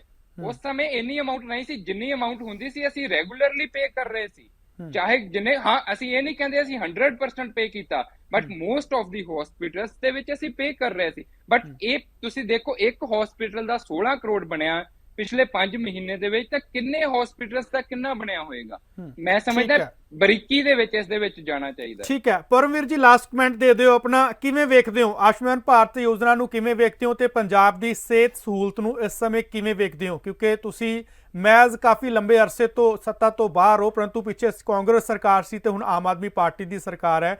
ਕਿਵੇਂ ਵੇਖਦੇ ਹੋ ਇਸ ਸਾਰੇ ਤਾਣੇ ਬਾਣੇ ਨੂੰ ਕਿ ਆਖਰ ਚੱਲ ਕੀ ਰਿਹਾ? ਲੋਕਾਂ ਦੇ ਉੱਤੇ ਕਿਤੇ ਨਾ ਕਿਤੇ ਪ੍ਰਾਈਵੇਟੇਸ਼ਨ ਦਾ ਮੋੜਾ ਪਾਉਣ ਦੀ ਗੱਲ ਹੈ ਜਾਂ ਕੁਝ ਹੋਰ ਹੈ? ਦੇਖੋ ਚਰਨਜੀਤ ਜੀ, ਸਾਡੇ ਨਾਲੋਂ ਪਹਿਲਾਂ ਜਿਹੜੀ ਤੁਸੀਂ ਗੱਲ ਕੀਤੀ ਹੈ ਵੀ ਚਾਹੇ ਕਾਂਗਰਸ ਦੀ ਸਰਕਾਰ ਰਹੀ ਹੈ ਤੇ ਚਾਹੇ ਹੁਣ ਜਿਹੜੀ ਸੱਤਾ ਦੇ ਵਿੱਚ ਆਮ ਆਦਮੀ ਪਾਰਟੀ ਹੈ, ਜਿੰਨੀਆਂ ਵੀ ਸਕੀਮਾਂ ਸੀ ਜਿਹਦੇ ਨਾਲ ਵੈਲਫੇਅਰ ਪੰਜਾਬ ਦਾ ਜੁੜਿਆ ਹੋਇਆ ਸੀ, ਚਾਹੇ ਅਸੀਂ ਸਟੂਡੈਂਟਸ ਦੀ ਗੱਲ ਕਰੀਏ, ਚਾਹੇ ਅਸੀਂ ਮਰੀਜ਼ਾਂ ਦੀ ਗੱਲ ਕਰੀਏ, ਕਾਂਗਰਸ ਵੇਲੇ ਵੀ ਸਕਾਲਰਸ਼ਿਪ ਘੁਟਾਲਾ ਹੋਇਆ, ਬੱਚਿਆਂ ਨੂੰ ਪੇਪਰ ਦੇਣ ਤੋਂ ਰੋਕਿਆ ਗਿਆ, ਕਈ ਬੱਚੇ ਆਪਣਾ ਪੇਪਰ ਨਹੀਂ ਦੇ ਸਕੇ, ਭਵਿੱਖ ਉਹਨਾਂ ਦਾ 1-1 ਸਾਲ ਖਰਾਬ ਹੋਇਆ। ਉਹੀ ਹਾਲਾਤ ਅੱਜ ਚੱਲ ਰਹੇ ਨੇ, ਸਕਾਲਰਸ਼ਿਪਾਂ ਹੁਣ ਵੀ ਬੰਦ ਕੀਤੀਆਂ ਹੋਈਆਂ, ਕੋਈ ਜਵਾਬਦੇਹੀ ਨਹੀਂ ਹੈਗੀ। ਸਟੂਡੈਂਟਸ ਤੋਂ ਲੈ ਕੇ ਡਾਕਟਰ ਤੋਂ ਲੈ ਕੇ ਸਾਡੇ ਨੌਜਵਾਨ ਪੀੜ੍ਹੀ ਸੜਕਾਂ ਤੇ ਹੈ। ਹਰੇਕ ਸਰਕਾਰ ਆਪਣਾ ਜਿਹੜੀ ਮੌਜੂਦਾ ਸਰਕਾਰ ਹੈ ਸਿਰਫ ਐਡਵਰਟੀਜ਼ਮੈਂਟ ਤੇ ਜ਼ੋਰ ਦੇਣ ਲੱਗੀ ਹੋਈ ਹੈ। ਅੱਜ ਤੱਕ ਤੁਸੀਂ ਅਗਰ ਐਡਵਰਟੀਜ਼ਮੈਂਟ ਦੇਖੋ, ਪਹਿਲੀ ਵਾਰੀ ਐਡਵਰਟੀਜ਼ਮੈਂਟ ਹੈ ਵੀ ਅਸੀਂ 32 ਹਸਪਤਾਲ ਬਣਾਵਾਂਗੇ, ਅਸੀਂ ਆਹ ਕੰਮ ਕਰਾਂਗੇ। ਇੱਕ ਇੱਟ ਰੱਖੀ ਨਹੀਂ ਜਾਂਦੀ ਤੇ ਕਰੋੜਾਂ ਦਾ ਤੁਸੀਂ ਉਹਦੇ ਉੱਪਰ ਖਰਚਾ ਕਰ ਰਹੇ ਹੋ। ਜਿਹੜਾ ਉਹ ਕਰੋੜਾਂ ਰੁਪਈਆ ਜੋ ਮੈਂ ਪਹਿਲਾਂ ਕਿਹਾ, ਉਹੀ ਕਰੋੜਾਂ ਰੁਪਏ ਤੁਸੀਂ ਲੋਕਾਂ ਦੇ ਉੱਪਰ ਖਰਚ ਕਰੋ, ਲੋਕਾਂ ਦੀ ਸਹੂਲਤਾਂ ਦੇ ਉੱਪਰ ਖਰਚ ਕਰੋ। ਮੇਰੇ ਤੋਂ ਪਹਿਲਾਂ ਬੀਜੇਪੀ ਪ੍ਰਵਕਤਾ ਦਾ ਤੇ ਡਾਕਟਰ ਸਾਹਿਬ ਨੇ ਵੀ ਇਹੀ ਗੱਲ ਕਹੀ ਹੈ ਵੀ ਮੁਹੱਲਾ ਕਲੀਨਿਕ ਤਾਂ ਉੱਥੇ ਚਾਹੀਦੇ ਹੈ ਜਿੱਥੇ ਹਸਪਤਾਲ ਨਾ ਹੋਣ। ਅਗਰ ਤੁਸੀਂ ਕਰੋਨਾ ਕਾਲ ਦੇ ਵਿੱਚ ਦੇਖੋ ਤੇ ਪੰਜਾਬ ਨੇ, ਪੰਜਾਬ ਦੇ ਮੈਡੀਕਲ ਸਿਸਟਮ ਨੇ, ਪੰਜਾਬ ਦੇ ਡਾਕਟਰਾਂ ਨੇ, ਪੰਜਾਬ ਦੇ ਕਾਰਪੋਰੇਸ਼ਨ ਵਰਕਰਾਂ ਨੇ, ਪੰਜਾਬ ਦੇ 4th ਕਲਾਸ ਵਰਕਰਾਂ ਨੇ ਜਿਹੜੀ ਜੰਗ ਜਿੱਤ ਕੇ ਦਿਖਾਈ ਹੈ ਕਰੋਨਾ ਦੇ ਵਿੱਚ। ਉਹ ਦਿੱਲੀ ਨੇ ਜੋ ਕੰਮ ਕੀਤਾ, ਸੜਕਾਂ ਦੇ ਉੱਪਰ ਆਕਸੀਜਨ ਨਹੀਂ ਮਿਲਿਆ, ਦਿੱਲੀ ਦੇ ਪੇਸ਼ੈਂਟ ਪੰਜਾਬ ਦੇ ਵਿੱਚ ਆਪਣਾ ਇਲਾਜ ਕਰਾਉਣ ਆਉਂਦਾ ਰਹੇ। ਇਹ ਗੱਲ ਸਾਡੇ ਲੀਡਰਾਂ ਨੂੰ ਸਮਝਣੀ ਚਾਹੀਦੀ ਹੈ ਵੀ ਪੰਜਾਬ ਦੇ ਲੋਕਾਂ ਨੇ ਤੁਹਾਨੂੰ ਵੋਟ ਪਾਈ ਹੈ। ਦਿੱਲੀ ਦੇ ਜਿਹੜੇ ਲੋਕ ਨੇ ਉਹਨਾਂ ਨੂੰ ਜੇ ਦਿੱਲੀ ਮਾਡਲ ਪਸੰਦ ਹੈ ਤੇ ਜ਼ਰੂਰੀ ਨਹੀਂ ਵੀ ਜੇ ਇੱਕ ਚੀਜ਼ ਤੁਹਾਨੂੰ ਪਸੰਦ ਹੈ ਤੇ ਉਹ ਮੈਨੂੰ ਵੀ ਪਸੰਦ ਹੋਏਗੀ। ਜੇ ਸਾਡੇ ਕੋਲ ਸੁੱਖ ਸੁਵਿਧਾ ਹੈ, ਹਸਪਤਾਲ ਸਾਡੇ ਕੋਲ ਹੈ, ਸਾਡੇ ਕੋਲ ਡਾਕਟਰ ਹੈਗੇ ਆ, ਤਾਂ ਉਹਨਾਂ ਨੂੰ ਜਿਹੜਾ ਬਣਦਾ ਇਕਵਿਪਮੈਂਟ ਹੈ, ਜੋ ਖਰਚਾ ਉਹੀ ਤੁਸੀਂ ਦੇ ਦਿਓ ਤੇ ਤੁਸੀਂ ਐਡਵਰਟੀਜ਼ਮੈਂਟ ਨੂੰ ਬੰਦ ਕਰੋ। ਜਦੋਂ ਲੋਕਾਂ ਦੇ ਇਲਾਜ ਹੋਣਗੇ ਤੁਹਾਨੂੰ ਲੋਕ ਆਪ ਹੀ ਸਿੱਧ ਕਰ ਦੇਣਗੇ ਵੀ ਸਰਕਾਰ ਕੀ ਕਰ ਰਹੀ ਹੈ। ਠੀਕ ਹੈ ਡਾਕਟਰ ਮੁਲਤਾਨੀ, ਮੇਰਾ ਲਾਸਟ ਸਵਾਲ ਹੈ ਤੁਹਾਨੂੰ, ਲਾਸਟ ਕਮੈਂਟ ਕੰਪਲੀਟ ਕਰ ਦਿਓ ਪਲੀਜ਼, 2 ਮਿੰਟ ਦੇ ਵਿੱਚ ਕੰਪਲੀਟ ਕਰ ਦਿਓ ਆਪਣੀ ਗੱਲ ਨੂੰ। ਆਯੁਸ਼ਮਾਨ ਭਾਰਤ ਯੋਜਨਾ ਦੇ ਵਿੱਚ ਕਮੀਆਂ ਕੀ ਨੇ? ਜੇ ਮੈਂ ਕਮੀਆਂ ਦੀ ਗੱਲ ਕਰਾਂ, ਕਿਤੇ ਨਾ ਕਿਤੇ ਤੁਸੀਂ ਇਸ ਪੇਸ਼ੇ ਦੇ ਨਾਲ ਹੋ, ਤੁਹਾਨੂੰ ਬਿਲਕੁਲ ਅੰਦਰ ਦੀਆਂ ਗੱਲਾਂ ਪਤਾ ਹੋਣਗੀਆਂ ਕਿ ਇਹ ਕਮੀਆਂ ਨੇ, ਇਹਨਾਂ ਕਮੀਆਂ ਨੂੰ ਦਰੁਸਤ ਕੀਤਾ ਜਾਣਾ ਚਾਹੀਦਾ। ਦੇਖੋ, ਉਹਦੇ ਚ ਸਭ ਤੋਂ ਪਹਿਲੀ ਗੱਲ ਤਾਂ ਚਰਨਜੀਤ ਜੀ ਇਹ ਹੈਗੀ ਹੈ ਕਿ ਇਹ ਇਹਦੇ ਤੇ ਜਿਹੜੇ ਰਾਈਡਰ ਲਾ ਕੇ ਜਾਂ ਇਫਸ ਐਂਡ ਬਟਸ ਲਾਏ ਹੋਏ ਆ ਜਿਹੜੀ ਆਯੁਸ਼ਮਾਨ ਭਾਰਤ ਕੰਪਨੀ ਦੇ ਵਿੱਚ, ਸਭ ਤੋਂ ਪਹਿਲੀ ਗੱਲ ਤਾਂ ਇਹ ਹੈਗੀ ਹੈ ਕਿ ਅਗਰ ਤੁਹਾਡੇ ਕੋਲ ਮਰੀਜ਼ ਆਉਂਦਾ ਹੈ ਤੇ ਉਸ ਦਾ ਟੈਸਟ ਜਦੋਂ ਤੁਹਾਡੇ ਕੋਲ ਆ ਜਾਵੇ, ਉਹਦੇ ਤੇ ਜੋ ਟੈਸਟ ਹੋਣੇ ਆ, ਚਾਹੇ ਤੁਸੀਂ ਉਸਨੂੰ ਦਾਖਲ ਕੀਤਾ ਜਾਂ ਨਹੀਂ ਕੀਤਾ, ਉਹਦੇ ਟੈਸਟ ਜਿਹੜੇ ਨੇ ਇਸ ਦੇ ਅੰਡਰ ਫ੍ਰੀ ਹੋਣੇ ਚਾਹੀਦੇ ਨੇ, ਤਾਂ ਹੀ ਉਸ ਨੂੰ ਜਿਹੜੀ ਹੈਗੀ ਆ ਪੂਰੀ ਸਹੂਲਤ ਜਿਹੜੀ ਹੈਗੀ ਉਹ ਮਿਲੇਗੀ। ਦੂਸਰਾ ਇਹ ਹੈਗਾ ਕਿ ਇਹ ਜਿਹੜਾ ਰਾਈਡਰ ਲਾਇਆ ਹੋਇਆ ਕਿ ਪਹਿਲਾਂ ਤੁਸੀਂ ਸਰਕਾਰੀ ਹਸਪਤਾਲ ਦੇ ਵਿੱਚ ਜਾਓ ਤੇ ਫਿਰ ਤੁਸੀਂ ਜਿਹੜਾ ਹੈਗਾ ਉੱਥੇ ਤੁਹਾਡਾ ਇਲਾਜ ਹੋਏਗਾ, ਇਹ ਗੱਲ ਬਿਲਕੁਲ ਗਲਤ ਹੈਗੀ ਹੈ। ਤੀਸਰਾ ਇਹ ਹੈਗਾ ਕਿ ਇਹਦੇ ਵਿੱਚ ਇਹ ਜਿਹੜਾ ਕਿ ਤੁਸੀਂ ਪਹਿਲਾਂ ਦਾਖਲ ਹੋ ਜਾਓ ਜੀ, ਫਿਰ ਮੈਂ ਪਹਿਲਾਂ ਪਰਮਿਸ਼ਨ ਲਵਾਂਗਾ ਜੀ, ਫਿਰ ਉਹ ਪਰਮਿਸ਼ਨ ਆਉਂਦੀ ਨਹੀਂ, ਉਨੀ ਦੇਰ ਤੱਕ ਮਰੀਜ਼ ਜਿਹੜਾ ਹੈਗਾ ਉਹ ਭਾਵੇਂ ਜਿੱਥੇ ਮਰਜ਼ੀ ਸੜਕਾਂ ਤੇ ਬੈਠੇ ਤੇ ਕੁਝ ਵੀ ਹੋਵੇ। ਫਿਰ ਚੌਥਾ ਇਹ ਹੁੰਦਾ ਕਈ ਵਾਰੀ ਮਰੀਜ਼ ਨੂੰ ਦਾਖਲ ਕਰ ਲੈਂਦੇ ਆ ਵਿੱਚ, ਫਿਰ ਉਸ ਨੂੰ ਕਹਿ ਦਿੰਦੇ ਆ ਤੇਰਾ ਤਾਂ ਜਿਹੜਾ ਹੈਗਾ ਜੀ ਉਹ ਸਾਨੂੰ ਪਰਮਿਸ਼ਨ ਹੀ ਨਹੀਂ ਆਈ ਆਪਣੇ ਪੈਸੇ ਦੇ। ਇੱਥੇ ਕਈ ਸਾਰੀਆਂ ਐਗਜ਼ਾਮਪਲਸ ਇਸ ਤਰ੍ਹਾਂ ਦੀਆਂ ਹੋਈਆਂ ਨੇ ਕਿ ਉਹ ਪਰਮਿਸ਼ਨ ਡਿਲੇ ਹੋਈ ਜਾਂ ਪਰਮਿਸ਼ਨ ਅਜੇ ਆਈ ਨਹੀਂ ਜੀ, ਕਿਉਂਕਿ ਉਹਦਾ ਕਾਰਨ ਇਹ ਹੈਗਾ ਕਿ ਤੁਹਾਨੂੰ ਦੱਸਿਆ ਨਾ ਪਿੱਛੇ ਕਿ ਪਹਿਲਾਂ ਸਰਕਾਰੀ ਹਸਪਤਾਲ ਕਿਉਂ ਨਹੀਂ ਗਿਆ ਜੀ, ਤੂੰ ਇਸ ਡਾਕਟਰ ਕੋਲੋਂ ਇਲਾਜ ਕਰਾਉਣਾ ਸੀ, ਤੂੰ ਉਸ ਕੋਲੋਂ ਕਰਾਉਣਾ ਸੀਗਾ। ਇਹ ਸਾਰੀਆਂ ਗੱਲਾਂ ਜਿਹੜੀਆਂ ਨੇ ਇਹ ਮਰੀਜ਼ਾਂ ਦੀ ਬੇਸਿਕਲੀ ਹਰਾਸਮੈਂਟ ਹੈਗੀ ਹੈ। ਇਹ ਸਾਰੇ ਰਾਈਡਰ ਖਤਮ ਕਰਕੇ ਜੇ ਆਪਾਂ ਇਹ ਗੱਲ ਕਹਿੰਦੇ ਆ ਕਿ ਅਸੀਂ ਫ੍ਰੀ ਸਰਵਿਸ ਦੇ ਰਹੇ ਹਾਂ ਤਾਂ ਮਤਲਬ ਆਪਾਂ ਫ੍ਰੀ ਸਰਵਿਸ ਦੇ ਰਹੇ ਹਾਂ, ਉੱਤੇ ਰਾਈਡਰ ਰੂਡਰ ਕੋਈ ਨਹੀਂ ਹੈ। ਕੋਈ ਬੰਦਾ ਜਿਹੜਾ ਹੈਗਾ ਪੰਜਾਬ ਦੇ ਵਿੱਚ ਇੰਪੈਨਲਡ ਹਸਪੀਟਲ, ਚਾਹੇ ਗਵਰਨਮੈਂਟ ਹਸਪੀਟਲ 'ਚ ਕਰਾਵੇ, ਚਾਹੇ ਉਹ ਇੰਪੈਨਲਡ ਹਸਪੀਟਲ 'ਚ ਕਰਾਵੇ, ਜਿੱਥੇ ਉਹਦਾ ਮਨ ਕਰਦਾ ਉਸ ਨੂੰ ਉਹਦਾ ਇਲਾਜ ਕਰਾਉਣ ਦਿਓ, ਤਾਂ ਉਹਦੇ ਮਨ ਨੂੰ ਸੈਟੀਸਫੈਕਸ਼ਨ ਹੋਏਗੀ। ਅਦਰਵਾਈਜ਼ ਇਹ ਜਿਹੜੀ ਸਕੀਮ ਹੈਗੀ ਹੈ ਇਹਦੇ ਤੇ ਕਿੰਤੂ ਪਰੰਤੂ ਜਿਹੜੇ ਉਹ ਹੁੰਦੇ ਰਹਿਣਗੇ। ਇੱਕ ਗੱਲ ਮੈਂ ਹੋਰ ਜ਼ਰੂਰ ਵਿੱਚ ਐਡ ਅਪ ਕਰ ਦੇਵਾਂ ਕਿ ਮੇਰੇ ਸਾਰੇ ਕੋ ਪੈਨਲਿਸਟ ਜਿਹੜੇ ਹੈਗੇ ਨੇ ਉਹਨਾਂ ਨੇ ਮੁਹੱਲਾ ਕਲੀਨਿਕ ਦੀ ਗੱਲ ਕੀਤੀ ਹੈ। ਮੁਹੱਲਾ ਕਲੀਨਿਕ ਇੱਕ ਬਹੁਤ ਛੋਟਾ ਜਿਹਾ ਸੈਟਅਪ ਹੈਗਾ ਔਰ ਉਹਦੇ 'ਚ ਕੋਈ ਇਸ ਤਰ੍ਹਾਂ ਦੀ ਸਪੈਸ਼ਲਿਸਟ ਡਾਕਟਰਸ ਵਾਲੀ ਨਹੀਂ, ਇਹ ਤਾਂ ਸਿਰਫ ਇੱਕ ਸਿਆਸੀ ਜਿੱਦ ਹੈਗੀ ਹੈ ਆਮ ਆਦਮੀ ਪਾਰਟੀ ਦੀ, ਜਿਹੜੀ ਉਹ ਪੂਰੀ ਕਰਨ ਜਾ ਰਹੀ ਹੈ ਵਿੱਚ ਜਿਹੜੀ ਹੈਗੀ ਹੈ। ਔਰ ਇੱਥੇ ਤੱਕ ਵੀ ਚਰਨਜੀਤ ਹੈਗਾ ਕਿ ਡਿਸਪੈਂਸਰੀ ਦੇ ਵਿੱਚ ਜਿੱਥੇ ਪਹਿਲਾਂ ਹੀ ਡਾਕਟਰ ਹੈਗਾ ਉੱਥੇ ਵੀ ਮੁਹੱਲਾ ਕਲੀਨਿਕ ਠੋਕ ਦਿੱਤਾ ਹੋਇਆ। ਕਈ 50 ਗਜ਼ ਦੇ ਉੱਤੇ ਪਹਿਲਾਂ ਡਿਸਪੈਂਸਰੀ ਵੱਡੀ ਬਣੀ ਹੋਈ ਹੈ, ਉਹਦੇ 50 ਗਜ਼ ਦੇ ਵਿੱਚ ਹੀ ਜਿਹੜਾ ਹੈਗਾ ਤੁਹਾਡਾ ਇਹ ਮੁਹੱਲਾ ਕਲੀਨਿਕ ਠੋਕਤਾ। ਕਈ ਥਾਵਾਂ ਤੇ ਤਾਂ community health centre, primary health centre, ESI hospital, ਉਹਦੇ 50 ਗਜ਼ ਦੇ ਵਿੱਚ 100 ਗਜ਼ ਦੇ ਵਿੱਚ ਜਿਹੜਾ ਮੁਹੱਲਾ ਕਲੀਨਿਕ ਕਰਾ ਕੇ ਇਹਨਾਂ ਨੇ ਇਹ ਜਿਹੜਾ ਨੈਸ਼ਨਲ ਹੈਲਥ ਮਿਸ਼ਨ ਦੇ ਵਿੱਚੋਂ ਪੈਸੇ ਦੇਣੇ ਆ। ਜਿਹੜੀਆਂ ਇਹ ਸਰਕਾਰਾਂ ਅੱਜ ਇਹ ਗੱਲ ਕਹਿ ਰਹੀਆਂ ਨੇ ਕਿ ਅਸੀਂ ਮੁਹੱਲਾ ਕਲੀਨਿਕ ਬਣਾ ਰਹੇ ਹਾਂ, ਕੱਲ ਨੂੰ ਇਹ ਮੁਹੱਲਾ ਕਲੀਨਿਕ ਨਹੀਂ ਚੱਲਣੇ, ਕਿਉਂਕਿ ਨੈਸ਼ਨਲ ਹੈਲਥ ਮਿਸ਼ਨ ਦੇ ਵਿੱਚ ਮੁਹੱਲਾ ਕਲੀਨਿਕ ਨਾਂ ਦੀ ਕੋਈ ਪ੍ਰੋਵੀਜ਼ਨ ਨਹੀਂ ਹੈ। ਫਿਰ ਜਦੋਂ ਸੈਂਟਰ ਗਵਰਨਮੈਂਟ ਨੇ ਇਸੇ ਗੱਲ ਦੇ ਉੱਤੇ ਪੈਸੇ ਰੋਕਣੇ ਆ, ਫਿਰ ਇਹਨਾਂ ਨੇ ਸੈਂਟਰ ਗਵਰਨਮੈਂਟ ਤੇ ਇਲਜ਼ਾਮ ਲਗਾਉਣਾ ਕਿ ਸਾਨੂੰ ਤਾਂ ਉੱਥੇ ਪੈਸੇ ਨਹੀਂ ਆਏ ਜੀ, ਅਸੀਂ ਉੱਥੋਂ ਕਿੱਥੋਂ ਦੇਈਏ, ਜਦੋਂ ਕਿ ਇਹ ਬੇਈਮਾਨੀਆਂ ਕਰਦੀਆਂ ਆਈਆਂ ਨੇ ਸਰਕਾਰਾਂ। ਆਪਾਂ ਸਾਰਿਆਂ ਨੂੰ ਪਤਾ ਹੈ, ਚਾਹੇ ਉਹ ਇੱਕ ਸਰਕਾਰ ਹੋਵੇ ਚਾਹੇ ਦੋ ਸਰਕਾਰ ਹੋਣ। ਮੈਂ ਤਾਂ 1987 ਤੋਂ ਨੌਕਰੀ ਜੁਆਇਨ ਕੀਤੀ ਹੈ, ਮੈਂ ਦੇਖਿਆ ਕਿ ਸੈਂਟਰ ਗਵਰਨਮੈਂਟ ਦੇ ਪੈਸੇ ਜਿਹੜੇ ਨੇ ਮਿਸ ਯੂਟਿਲਾਈਜ਼ ਹੁੰਦੇ ਨੇ। ਪੰਜਾਬ ਗਵਰਨਮੈਂਟ ਆਪਣਾ ਹਿੱਸਾ ਪਾਉਂਦੀ ਨਹੀਂ, ਚਾਹੇ ਉਹ ਇੱਕ ਸਕੀਮ ਹੋਵੇ, ਚਾਹੇ ਉਹ 2 ਸਕੀਮ ਹੋਣ, ਚਾਹੇ 3 ਸਕੀਮਾਂ ਹੋਣ।